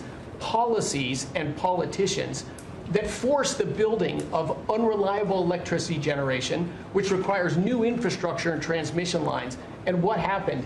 Today they produce less electricity than they did 5 years ago. A lot of spending money and less electricity. What does that mean? Of course, much faster rises in the price of electricity. Blue states have had 1.5 times faster rise in electricity prices than red states. Red states alone, less than inflation. We need to bring those policies. You are bringing those policies to the national level. We hope the blue states will come along with us. But your policies are going to start the decline of electricity prices nationwide under your leadership by just bringing back common sense. So thank you for allowing me to be part of this team. For people here who are focused on winning, special thanks to Howard and Scotty who were there with me to see the Denver Broncos win on Monday night. Now we want nationwide wins on energy for 3 more years. And we're doing more energy production than we've ever done by far right now. Records across the board that'll continue to be reset every year you're in office. Thank you very much. Well, Mr. President, thank you for giving me a very interesting job. Some days it's a little controversial too, but it's been an honor to work for you. You are a great American. The fights that you pick are the right fights, and they're always on behalf of this country. So I appreciate the chance to do this job heading up this department. If you think about what Joe Biden did with the Department of Homeland Security, he used this department to invade the country with terrorists. He opened up the borders, let anybody come in that wanted to. He put them on airplanes. He let them through our airports. If they could figure out a way to get to our shores and in our country, he just opened the door and invited them in. So it's our job to get them out. And I want to thank you for this team, because I look around the table and I think every single person here has helped me do my job over the last year. They've supported us at the border and given us resources. Marco negotiates all the travel documents and relationships with other countries to take their people home. 2 million people have gone home already. The people that were here illegally, you've removed from our country and sent home. And we're going to send more home for the holidays too, and make sure that they get to be with their families in their countries. Yes. Mostly the bad ones. That's right. Focus is the bad ones. That's right. And there are a lot of them. They're terrible, horrible people. And Pam makes sure she's fighting for us in court so that we can get up every day and be bold. We're going to hire our 10,000th ICE officer. Will be on the job within 10 days. So we have hired 10,000. We've had hundreds of thousands of applications. We've got within the department, TSA went through this government shutdown without any delays. They all showed up for their shifts and worked hard doing security. And they have been absolutely fantastic. Sir, you made it through hurricane season without a hurricane. Yeah. And so FEMA, you kept the hurricanes away. So we appreciate that. And FEMA is deploying resources and dollars 150% faster than ever before. So if somebody does have something bad that happens to them, you are immediately there helping them and telling them they have the resources to get back up on their feet. So we have built and deployed hundreds of miles of border already. You have cut the fentanyl flow over the southern border by over 56%. You've saved hundreds of millions of lives with the cocaine you've blown up in the Caribbean. And, you told me to look into Minnesota and their fraud. on visas and their programs, 50% of them are fraudulent, which means that wacko Governor Walz either is an idiot or he did it on purpose. And I think he's both, sir. He brought people in there illegally that never should have been in this country, said they were somebody that they're not. They said they were married to somebody who was their brother or somebody else. Fraudulent visa applications, signed up for government programs, took hundreds of billions of dollars from the taxpayers, and we're going to remove them and we're going to get our money back. And we're going to, this next year, make sure that we only put people in leadership positions in this country that love this country and have its back. So thank you for letting us get up every day and have a purpose. We Thank you appreciate very it. much. Thanks, Chrissy. Appreciate it. Mr. President, you're exactly right. We are saving this country. We're doing it one Main Street at a time, and we're doing it at record speed and at record levels. Under your leadership, small business optimism, according to the U.S. Chamber Index for small businesses, has reached an all-time high in the history of that index. So on Main Street, the economy is coming back thanks to your leadership, thanks to getting Biden inflation under control. Small businesses' number one concern right now is finding skilled labor, and that's why Secretary Chavez DeRemer and I have entered into an MOU to speed that workforce to small businesses that under this administration are now at record levels. 36 million small businesses have now taken on board, for the first time in the SBA's history, $100 billion. That's $45 billion in small business lending at 85,000 small businesses, most of that under your term, and $52 billion out to small business investment companies. So we are running this agency like the best run bank in the country. We are growing small businesses across Main Street, and we're deregulating to the tune of $100 billion, working with all my fellow cabinet members. And thank you for putting together the best cabinet in history. Iron sharpens iron, and thank you for bringing such a strong leadership group together. And then finally, I've walked factory floors from Alaska to Maine, and the workers, the small businesses, most manufacturers in this country are small businesses, 600,000 of them. They are so grateful to your fair trade, low inflation, deregulation agenda that is creating national security and economic security in this country like never before. And so I want to also finally thank you for bringing faith back to the White House, to this administration. I want to thank Brooke for hosting the Cabinet Bible Study and invite everyone tomorrow to Bible study and making this country something that we can be so proud of under your leadership. And I am so blessed and honored to be part of this team. So thank you, Mr. President. Thank you very much. Thank you, Mr. President, for your leadership. I am truly grateful to be a member of your team here at this table to help support you in delivering on the promises that you made to the American people. You came in with a very clear mandate of taking on the rampant weaponization, politicization of the intelligence community and federal law enforcement, experiencing yourself, the deep state abusing their power as they have against you, your family, and so many of the American people.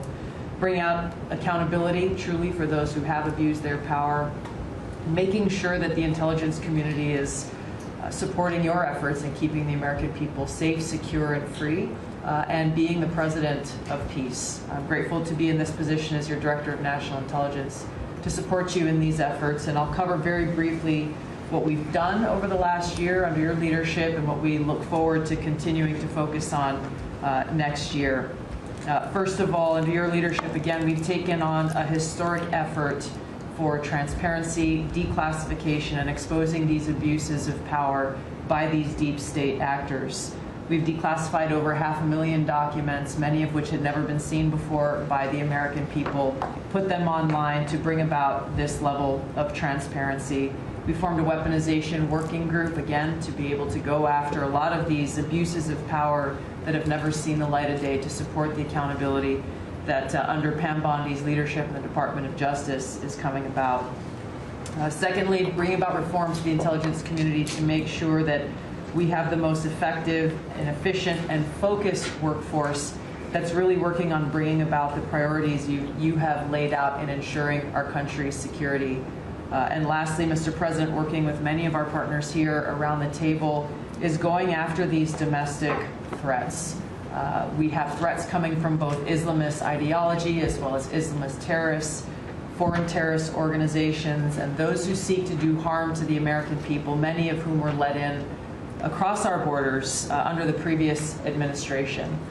We are focused on these tasks and this imperative for the American people, and just appreciate your leadership, Mr. President, and empowering us to be able to conduct this service. Merry Christmas. Thank you very much. Merry Christmas. That's right. Merry Christmas. Let's say it loud and clear. Lee? Mr. President, your team at the Trump EPA has been crushing it all year to fix the big mess that we inherited and deliver amazing results for the American people. I've had the opportunity to visit all 50 states since confirmation earlier this year, and to hear from real people where they meet, where they live, and to bring their great ideas and their asks back to us to be able to deliver for them. At the Trump EPA, we have proven that you can both protect the environment and grow the economy. On the environmental front, since you were sworn in earlier this year, we have averaged a big environmental accomplishment every single day. On the 100th day, the 200th day, the 300th day of your presidency, each time we released a list of our top 100 environmental accomplishments. That has included a historic LA wildfire cleanup that you ordered us to complete in record time, which we did, and the Army Corps, under the leadership of our great Secretary of War, did their part as well. The federal government completely did all of the work needed to allow these residents and businesses to be able to rebuild, but poor leadership at the local and state level, unfortunately, is still resulting in these property owners unable to rebuild, and it's wrong. We also were able to reach an agreement with Mexico to be able to implement a plan to permanently end a decades-old raw sewage crisis on the southern border with Mexico. And Secretary Rubio and his team, Chris Landau, Ambassador Johnson, they've been amazing to get that done. On the deregulatory front, we have proudly launched a massive blitz that amounts to the largest deregulatory effort by any agency in the history of the United States. To put some perspective on it, in 1 year, at one agency, we will do more deregulation than entire presidencies have done across all agencies. It's incredible. You could go back across 4-year terms, 8-year terms, you've never seen this much deregulation. One agency, 1 year. In fact, when finalized, the proposed rescission of the 2009 Obama EPA endangerment finding amounts to the largest deregulatory action in the history of the United States of America. From fixing the agency's definition of waters of the United States, which is important for our farmers, our ranchers, and other landowners, to the effort to end electric vehicle mandates and promote consumer choice, eliminating regulations designed to eliminate entire sectors of our energy economy. We're thinking big and we're delivering big. We have reduced terrible derailments on diesel exhaust fluid systems. We're getting water moving faster, new pipelines and power plants built, and we're helping to unleash energy dominance. Mr. President, on the operational front, we have significantly reduced the size of the agency workforce, and we are accomplishing more with less. It's all about priorities, and our focus is on fulfilling our statutory obligations, helping to fast-track project approvals that were taking way too long, and closely following the law, as well as key Supreme Court decisions like Loper-Bright to overturn the Chevron doctrine. We inherited massive backlogs that we have been eliminating all year long. We've been implementing your executive order to end COVID-era remote work. We consolidated real estate, canceled expensive media subscriptions, and closed a Biden EPA museum that none of you knew even existed. I'm sure none of you actually visited. To put it another way, in 2024, the Biden EPA obligated and spent over $60 billion in 1 year, an agency with an operational budget of about $10 billion a year. In their own words, caught on camera, they were tossing gold bars off the Titanic, wasting precious tax dollars to pay off well-connected Obama and Biden officials. And they were doing it without any apology or regret. The Biden EPA, in fact, was amending grant agreements just days before you came into office to reduce agency oversight. But this year, 2025 at the Trump EPA, similar theme that you'll hear from everyone around this table. With our actions canceling wasteful grants and implementing other measures just mentioned, we have saved $30 billion. They spent over $60 billion. We have saved over $30 billion. The bottom line, by the way, is that the Green New scam is dead. It's a new day at the EPA where we will protect the environment and grow the economy. We will deliver on the Trump mandate every day. And we will fight with just one constituency front of mind, and that is the American people. Thank you, Mr. President, for being willing to take a bullet for this country. And if you were to ask me what I'm grateful for, whether it's a Thanksgiving, it's a Christmas, a Hanukkah, a New Year's, any time of year, the fact that this president, after 4 years serving in office, he could have just left it in the rearview mirror and went on to really enjoy retirement. But he is willing to take a bullet for all of you tuning in at home because he believes in this flag, our freedom, our liberties, and to save the greatest country in the history of the world. So I'm grateful this holiday season for you, Mr. President. You're willing to take a bullet for all of us, and by all of us, it's the American public. Thank you. Thank you. Mr. President, good morning, everyone. Well, in spite of the fact that your charge to me is to fire myself, we've really been incredibly hard at work making sure that we can return education to the states. And as I sit and listen to all the emergencies that we are addressing in this country, from the economy to our borders to everything that we're doing, I would say, sir, that if we do not fix education in our country with this hard reset that you are expecting, I think the greatest national emergency we could face is our education. Because if we are not going to educate our children, we're going to continue to fall behind the rest of the world. When there are only 30% of 12th graders, 8th graders, and 4th graders that can read at proficiency level, that is an incredibly harsh statement to make about our country. And you told me when you first were elected president, and you looked at, I think, right after you took office, the first NAEP scores, which is the Nation's Report Card, came out and showed how far down we were in educational proficiency in our country. And not only the NAEP scores, but the international scores as well showed us about a third from the bottom.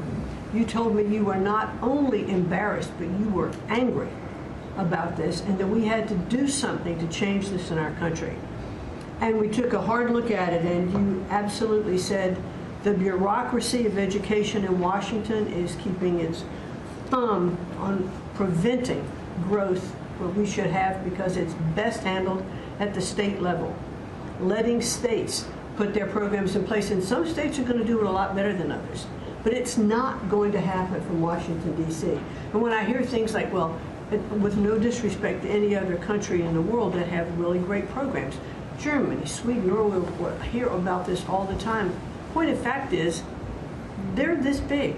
The United States is this big. We can't do it from Washington, D.C. It has to be done at the state level. So what we've been doing, as Lori brought up, Secretary of Labor brought up, we have a great working relationship. We have already signed and implemented one MOU or interagency agreement to handle the WIOA program and the Perkins grants to make sure it works. I call these, these are programs, pilot programs that we're putting out there. And if these are going to work, we will be able to permanently transfer these programs to other agencies. They're working like a charm. We've taken some of our best people in education. It still operates under the budget of the Department of Education and under the management of the Department of Education, but working with Lori's personnel. And when I hear pushback on that to say, well, how can this possibly work to take education and put it in labor? Let's be efficient. One example, in order to draw down on a lot of the grants that they are helping us with, we're using their grant system. The grant system at the Department of Education is like held together with bubble gum and rubber bands. And it did not interact with any other agency. Now, we have this really smooth operation already in labor. So that has prompted us to sign Also, other interagency agreements, 2 more with labor, 1 with HHS, 1 with the Department of State, and we'll be moving other programs, but these are proof of concept. Let's make sure they're working and working smoothly before we ask Congress to codify these permanent moves. So that's kind of in the world of K through 12, what we're looking at right now, but in the world of higher education, as Attorney General Bondi mentioned, we've been working really very hard to make sure that we've got anti-Semitism and DEI out of our universities, and put some pretty stiff fines on, worked some good deals. I've enjoyed working with Harmeet, who is just an incredible negotiator. So we're bringing all of that to bear as well. So I can say, sir, that we are moving to return education to the states and to bring the level of education back up, making sure our students can read, are reintroducing the science of reading in schools. And going into next year, I can honestly say we've got a lean, mean machine operating at the Department of Education. There's only half the workforce when we started, and we're more efficient, and I think we're going to see better results as we move into next year. So thank you for this incredible opportunity. Thank you very much. Thank you, Mr. President, during this holiday season for empowering us at HHS, me, Dr. McCary, Jay Bhattacharya, and Dr. Oz, to change the trajectory of this agency towards public health in a way from the tradition of serving the mercantile interests of the medical industrial complex and the big pharmaceutical companies. 2 weeks ago, we ended, under your leadership, a 20-year war on women by removing the black box warnings from hormone replacement therapy. The medical cartel was telling women that hormone replacement therapy during menopause was dangerous for them. In fact, here's what the science said. It diminishes the risk of fatal heart attacks by 25%, cardiac disease by 50%, Alzheimer's by 35%, bone fractures by 50 to 60%. It improves appetite, it improves sleep, it improves energy, it improves happiness. There are tens of millions of women in this country who have been deprived of that therapy because of just scientific malpractice by the medical cartel. We are now remedying that, and this remedy will now be available to all women who want it during one of the most difficult transitions of their lives. MFN is one of our greatest accomplishments. It would not have happened without you. You were the only person who believed in it. You drove us to get it done. We've now made agreements with the 5 biggest pharmaceutical companies. We have 12 more in the lineup to make agreements. By the time this administration leaves office, 95% of the drugs in this country we will have the lowest prices of any nation in the developed world. Americans are already getting the benefits from these. These companies are already lowering these prices dramatically, as you've noticed. And then this week, Howard at Department of Commerce and Jameson at the U.S. Trade Representative made a bargain with Great Britain to raise their drug prices in conformance with your promise that the Europeans would raise theirs to counterbalance us lowering ours, and therefore we would keep intact the ecosystem of innovation and protect innovation. So congratulations on that, Mr. President. When you first asked me to take this job, one of the first contacts we made was with the leading economics professor, health economics professor at Harvard. And we asked him what's the one innovation that we could do that would most dramatically improve the health care experience for the average American. And he said there's no contest, it's to get rid of prior authorization. Thanks to your leadership, we were able to convene the largest insurance companies in this country and do something that every administration, every Congress has promised for the past 30 years. We actually got it done. We convened the insurance companies representing 280 million Americans and got them to agree, most of them by January of 2026, for 2 months from now, to remove prior authorization for most of their procedures, for all the procedures we want them removed from. And that means that American patients at the point of care will be able to get an answer immediately. If your doctor says you need knee surgery, you will know before you leave that doctor's office whether your insurance company will pay for it or not. Similarly, healthcare records, the tech industry has refused to share healthcare records. You asked us to change that. We convened the 60 biggest tech companies at a conference that you presided over about 2 months ago. We now did a secondary conference which 400 leading companies all come in and agreed to remove any kind of blockages where individual Americans can get their own health care. Americans own their health care records, yet they were not able to access them.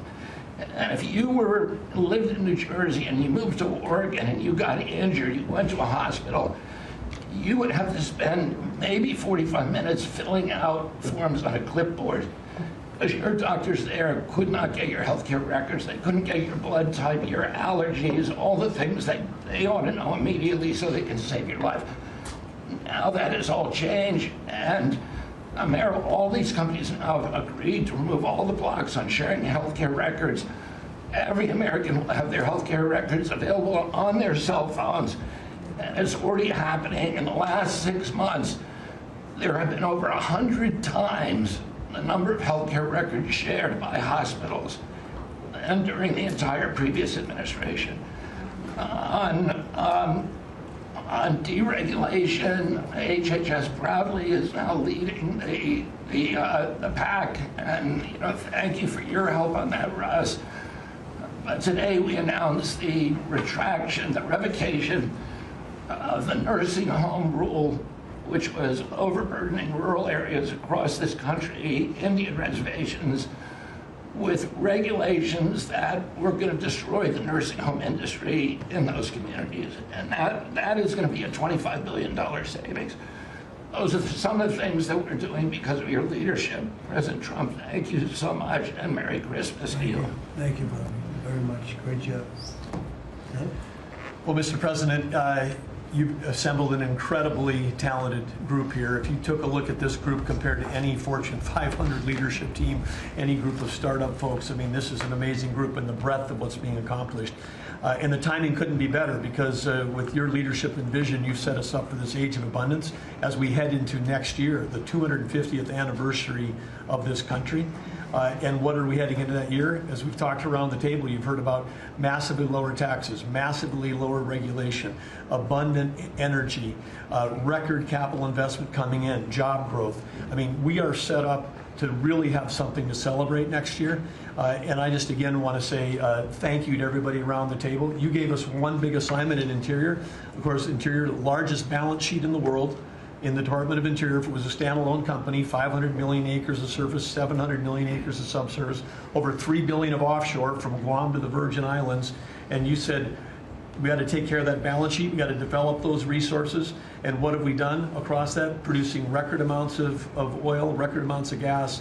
And again, we set out with a goal, energy diplomacy, sell energy to our friends and allies. We're exporting a record amount of energy to all of our friends and allies around the world. That's helping do that. And you're giving a gift to America as we head into this. You're giving us peace abroad, and you're giving us prosperity at home. That bodes so well for our country. One small little gift that we're giving to all Americans from one teeny part of Interior, which is the national parks, is that not only are we keeping prices low for all American citizens, offering 10 free days for our national parks next year to coincide with our holidays, but also a $100 surcharge for non-residents. That is going to raise hundreds of millions of dollars for helping restore and preserve all of our best parks. So as we close out then, I want to also say a big celebration going on here in Washington, D.C. We've been thrilled to be part of the National Park Service, the U.S. Park Police, part of this great effort across a number of us on making D.C. safe and beautiful. This will be the safest and most beautiful capital in the world. We are doing so many things, whether it's hundreds of homeless camps, thousands of graffiti sites, cleaning up ponds and fountains, preparing this thing. The United States is never going to be performing better economically. It's never going to be looking better, just like the White House has never looked better, all because of your vision leadership. So again, thank you, sir. You've given an incredible Christmas gift to Americans by setting us up for an incredible 250th anniversary. That's very nice. Thank you, Dad, very much. Marco? Well, thank you, Mr. President. First of all, this is a very talented team, as you've seen, and as you know, because you picked every single one that's on. You deserve tremendous credit for doing that. It's an honor to be in this role. It's also an honor to be involved in and be a witness to what I believe is the most transformational year in American foreign policy since the end of the Second World War, at least. And it's transformational because for the first time in a long time, we have a president who basically puts America at the forefront of every decision we make in our relations with the world. And that may sound weird to people, like, of course you always do. No, that hasn't always been the case until about a year ago. And I think we've all witnessed in our own respective spaces how in every interaction the president has with the world, the goal he has in mind is very simple. Does what you want us to do, or is it what we're going, or is it going to make us stronger? Is it going to make us richer? Is it going to make us safer? If it is, he's for it. If it's not, he's against it. If something's going to make America weaker or poorer or less safe, the president's going to be against it. And every single thing he has done in our foreign policy has been driven by the American people in mind. And I can go down the list. Why has he focused on mass migration? It's very simple, because no country is safe if you can just walk in without us knowing who you are into your country. We've seen the destruction that that's wreaking, not just in our own country, but the impact that it's having in Europe and in many other parts of the world. You talk about trade deals and the trade situation has been involved in. People, you know, all this reporting on it. It's very simple. The president views the last 40 years as an era of which American workers and American farmers have been ripped off. They've been ripped off, and what he's saying is we want to have trade with the world, but it has to be a trade in which American businesses and American workers and the products they make and what American farmers grow and produce has a fair shot to be sold around the world. On issue after issue, that's been the case. You talk about foreign aid reforms. This is not our money. This is taxpayer money. When the president has said is we're going to do foreign aid, but we're going to do foreign aid for countries that are aligned with the United States and in a way that doesn't waste the taxpayers' money. Mr. President, you deserve tremendous credit for that. Many of us, the Vice President, by the way, I want to acknowledge, has played an extraordinary role in our foreign policy, and he too has been a witness to all of this as it's been occurring, and he's been a big part of it as well. You talk about NATO. The president's not against NATO. He went to NATO and basically said, look, you guys, we're paying all the money, and he got them to do the 5% commitment, which everybody said was never going to happen, it was impossible. Everything this president does is driven by the American people. Whether you don't have to agree with the actual move, but understand the motivation. The motivation is always you, the American people, and what's good for you, for your family, for the country, and for our economy. But the president is also committed to peace in a way that all of us have seen. He achieved in Gaza, and he does it, by the way, not just because he hates war and he thinks wars are a waste of money and lives, but because he's the only leader in the world that can. No other leader in the world could have pulled off what happened in Gaza. And I can tell you, I can't get into the details. The Vice President knows what I'm talking about. That deal doesn't happen without the president's direct interaction with the leaders that were involved in this decision making. And everyone said that deal couldn't hold. And then the president shepherded through the United Nations of all places to get a global coalition of countries to line up behind the peace deal, behind the border peace. And it's still, every day is a challenge, but it's been driven personally by the president. It's the reason why we're involved in this whole Ukraine-Russia conflict. That's not our war. It's not the president's war. This war started, it never would have happened if you'd been president. But this war is going on, and the president is trying to end it, not because, listen, we got a million things to focus on in the world as a country, but he's the only leader in the world that can help end it. And that's why even as we speak to you now, Steve Witkoff is in Moscow trying to find a way to end this war, to save lives of 9,000 people, Mr. President, as you know, are dying every week. More people are dying a week in that war than have died in the entirety of the U.S.'s involvement in Afghanistan or Iraq. Just think about that, how bloody and destructive it is. The president's taken on this issue of Sudan personally, not send out deputies to do it. Again, far away from the United States, because he's the only leader in the world that can bring it about to an end, not to mention all the other peace deals, very dangerous ones like India and Pakistan, or Cambodia and Thailand. And so on all these things, Mr. President, I think you deserve tremendous credit for the transformational aspect of our foreign policy. For the first time in probably 4 decades, the American foreign policy is driven by what is good for America and Americans. Whether it makes us safer and stronger and more prosperous. If it is, he's for it. If it doesn't, he's against it. And that sort of clarity is transformational. I close with this, and I know I'm last, so I wanted to be fast, but there was a lot to cover. I do want to say this is the most wonderful and magical time of the year. By that, of course, I'm referring to the college football playoffs. And I just want to say this as a point of personal privilege. And I'm a Florida Gator, but if the University of Miami gets screwed out of the college football playoffs after going 10-2 and beating Notre Dame, the whole thing should be scrapped, and you're going to have to take over it next year. That's great. Well, thank you all very much. Terrific. I hope it wasn't too long, but it was very concise, and we've done a lot. This group has done a lot. Amazing. Everybody at this table has done a fantastic. And Susie, thank you for doing a great job as our Chief of Staff. First female Chief of Staff in the history of our country, which is pretty amazing when you think of it, right? And she's the best. Thank you very much. Great job.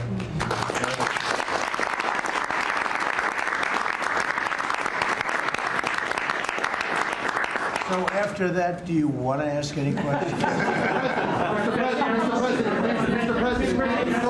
Mr. President, there's been a lot of speculation about who the next Fed chairman could possibly be. You said you have somebody in mind. How many names were you given on the final list?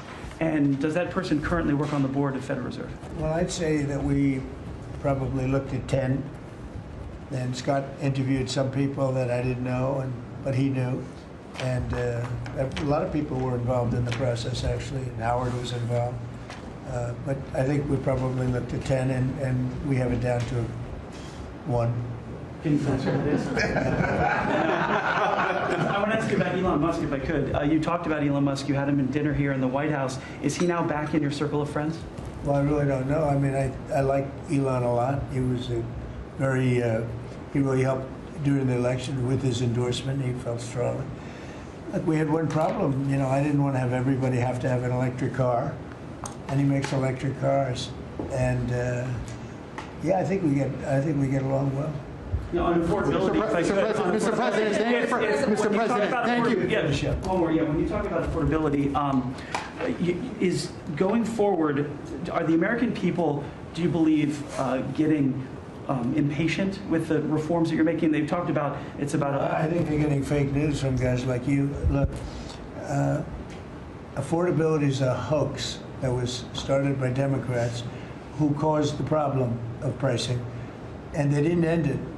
Look, they lost in a landslide. We won every swing state. We won the popular vote. We won everything.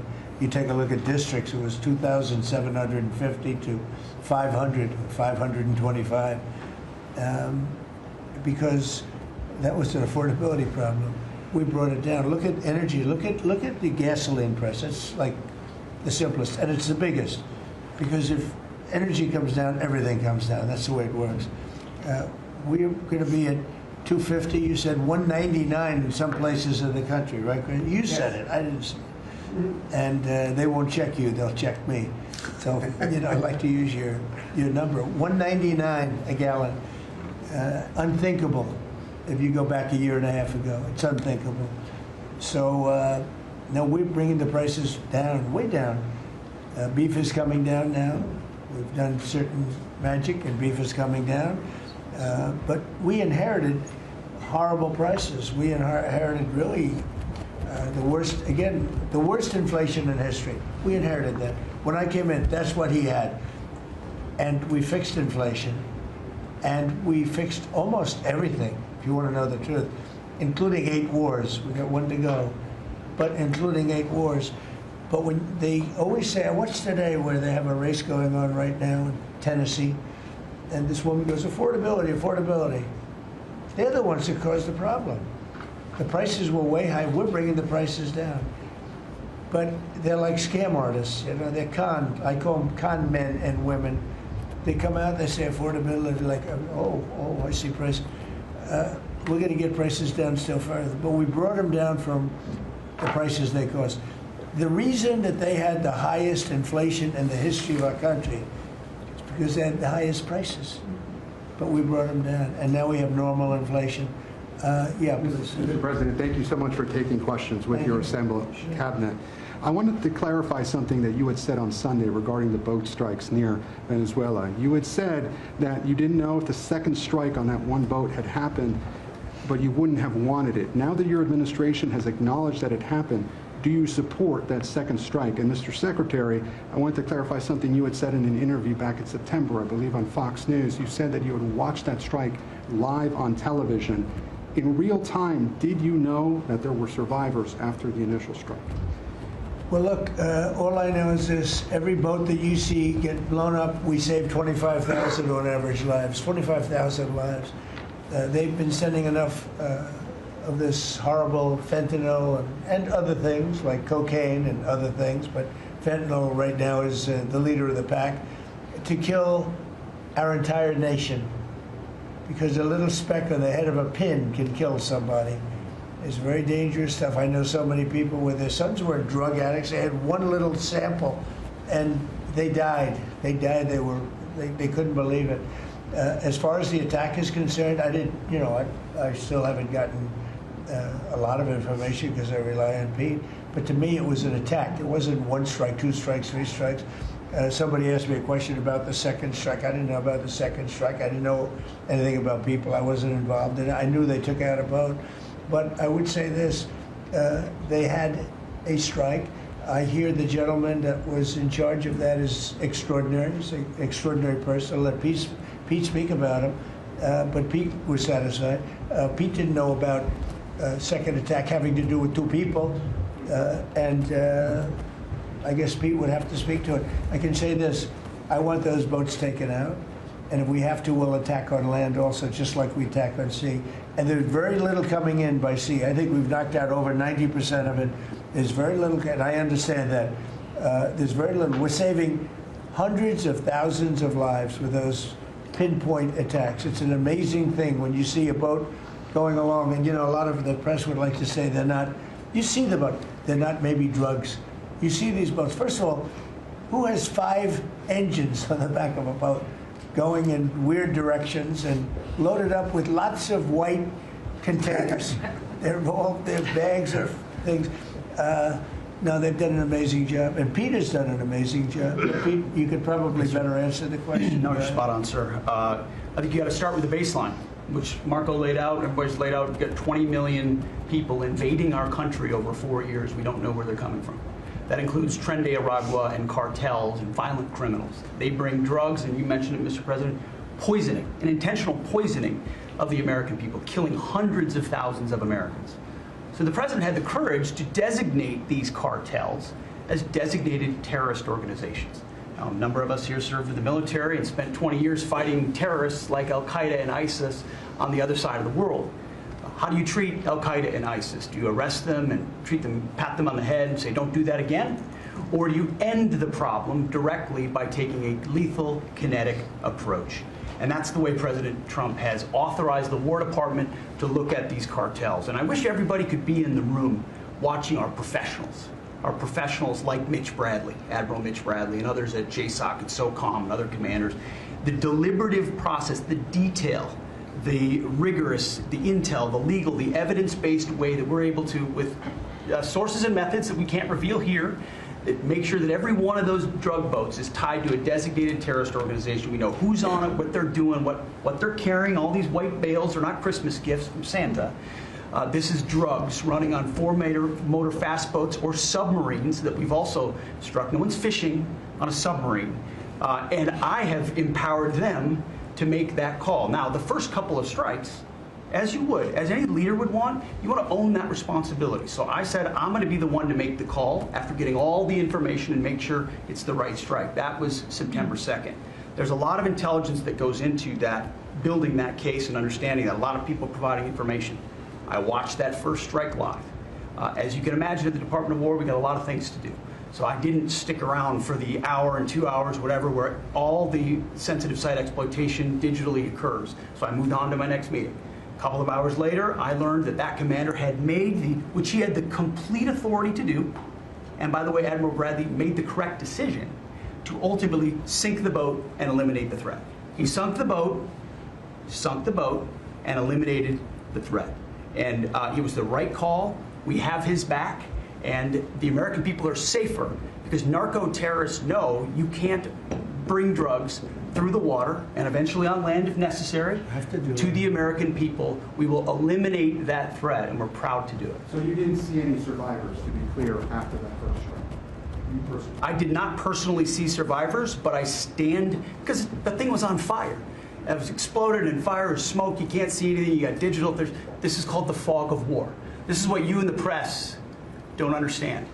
You sit in your air-conditioned offices or up on Capitol Hill and you nitpick and you plant fake stories in the Washington Post about kill everybody, phrases on anonymous sources not based in anything, not based in any truth at all. And then you want to throw out really irresponsible terms about American heroes, about the judgment that they made. I wrote a whole book on this topic because of what politicians and the press does to warfighters. President Trump has empowered commanders to do what is necessary, which is dark and difficult things in the dead of night on behalf of the American people. We support them, and we will stop the poisoning of the American people. And Mr. Secretary, on the second strike, you said it happened more than an hour after the first. Did I hear it correctly? I couldn't tell you the exact amount of time. Minutes, or you went off the room, is what you're saying. I already stated my answer quite clearly. So remember this, we lost last year, I think it was more than that, but you know, people don't like saying it because they always said 100,000, 115,000, numbers we've been hearing for years. So we lost last year more than 200,000 people, dead people, ruined families beyond the 200,000. And those 200,000, that family will never be the same. But these people have killed over 200,000 people, actually killed over 200,000 people last year. And those numbers are down. Those numbers are down. They're way down. And they're down because we're doing these strikes, and we're going to start doing those strikes on land, too.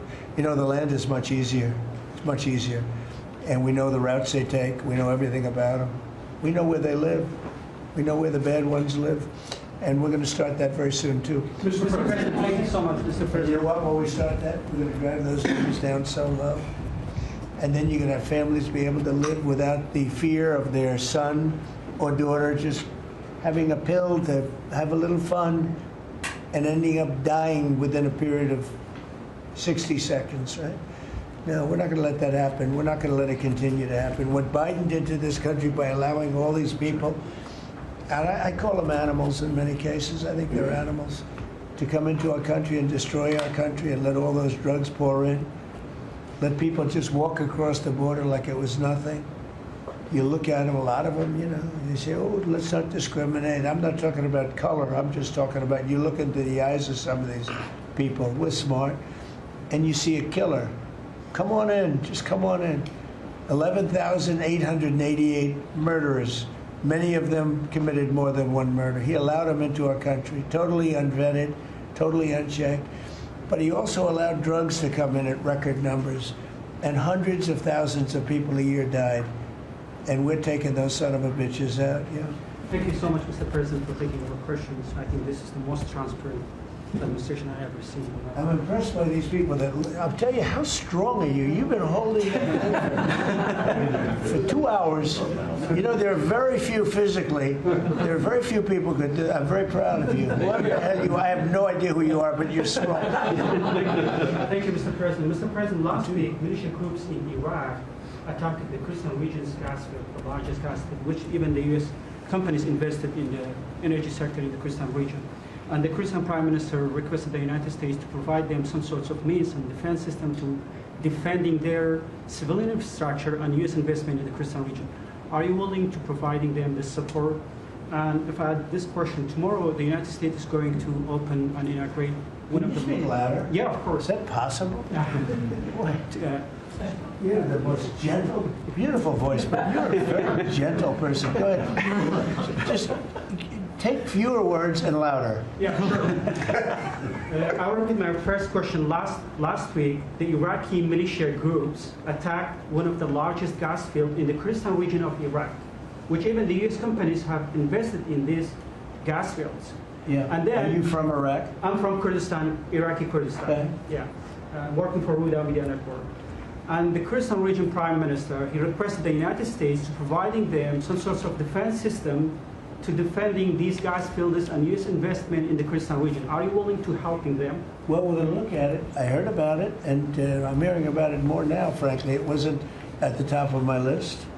It's a very unusual question, I think, but I assumed you're from the area, and to you it's a very important question, and to me it is also, because people are being killed. I will say this, Iraq has been much different in terms of us than they were prior to us taking out the nuclear capability of Iran. You know, Iran has gone down many, many steps in terms of its fear factor. They were the bully of the Middle East, and they're really not the bully of the Middle East anymore. And Iraq was being bullied by Iran. You know, we had a president that thought it was brilliant to blow them up, and they blew them up, and all of a sudden, instead of having a power that was basically equal to Iran, they had Iran ruling the Middle East for a long period of time. But Iraq, from the day we hit them with those B-2 bombers and knocked out and obliterated, because CNN said, well, maybe it wasn't total obliteration. Well, it turned out it was totally obliteration. It was every single one of those missiles hit its target. It was actually amazing, but it was wiped out, totally wiped out. I will tell you, Iraq has been a much friendlier place. They talk to us. The Prime Minister actually nominated me along with about 78 other countries for the Nobel Prize. I'm the only one that was nominated by almost 100 countries that didn't get it. But that's okay. But I saved a lot of lives. I saved a lot of lives.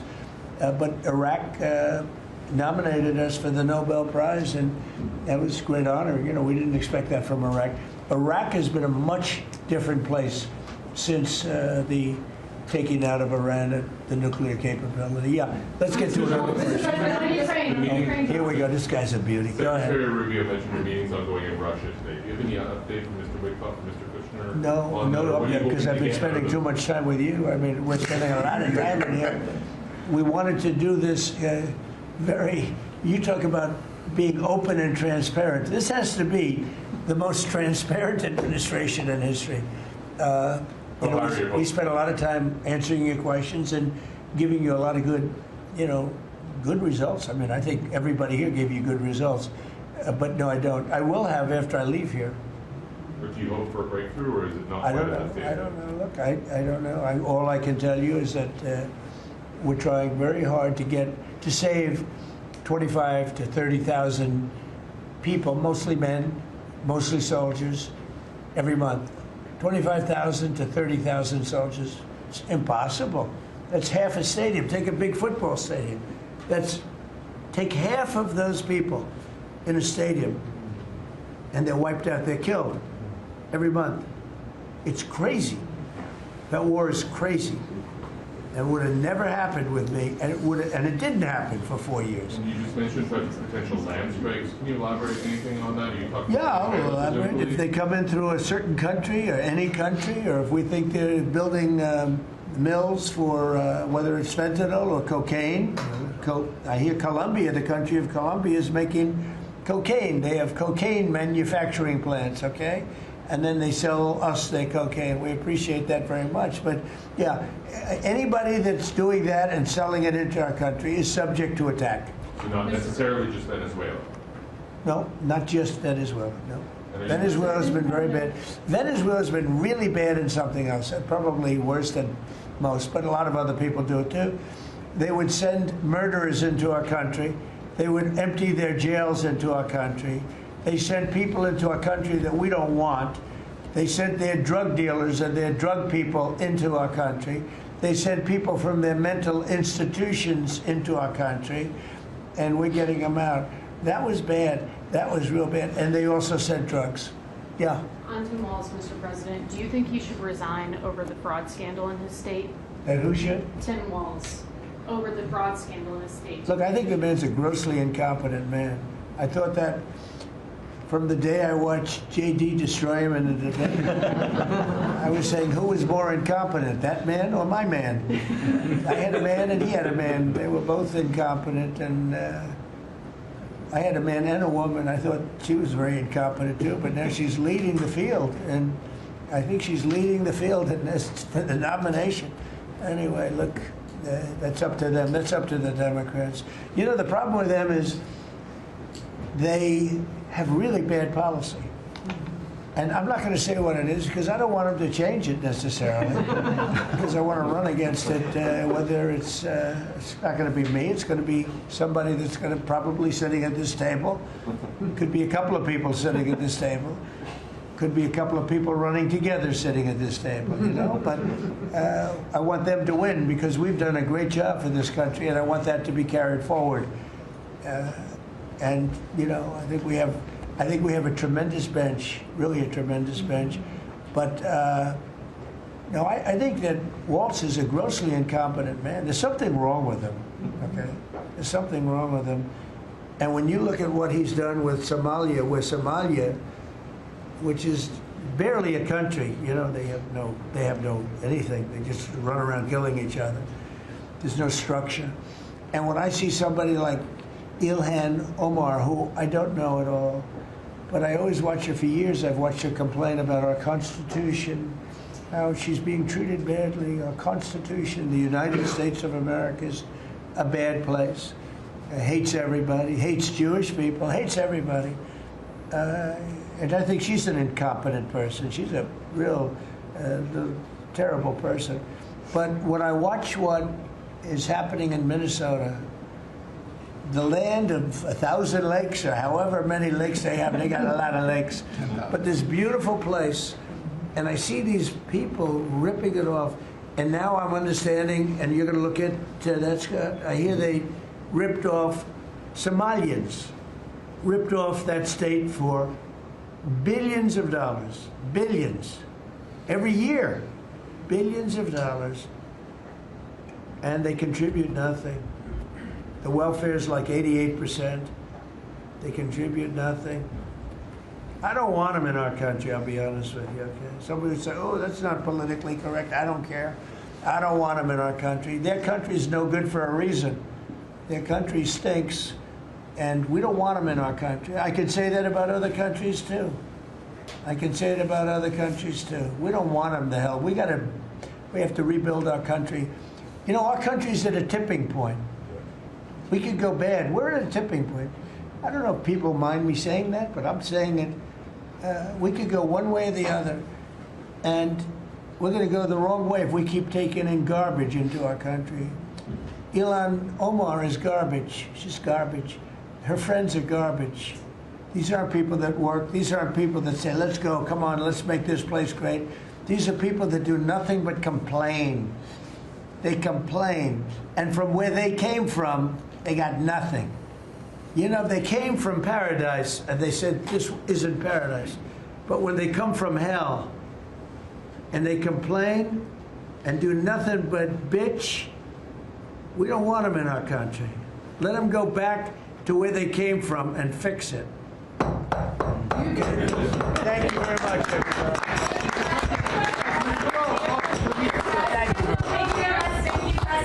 Mr. President, has Maduro offered to leave? Yes. Come this way. Come this way. Thank you, Press. Thanks, guys. Thank you. Thank you, Press. No, let's go. Thank you. I'm waiting for it. Thank you. Hey, guys, keep going around to the right. Okay. Thank you, guys. Thank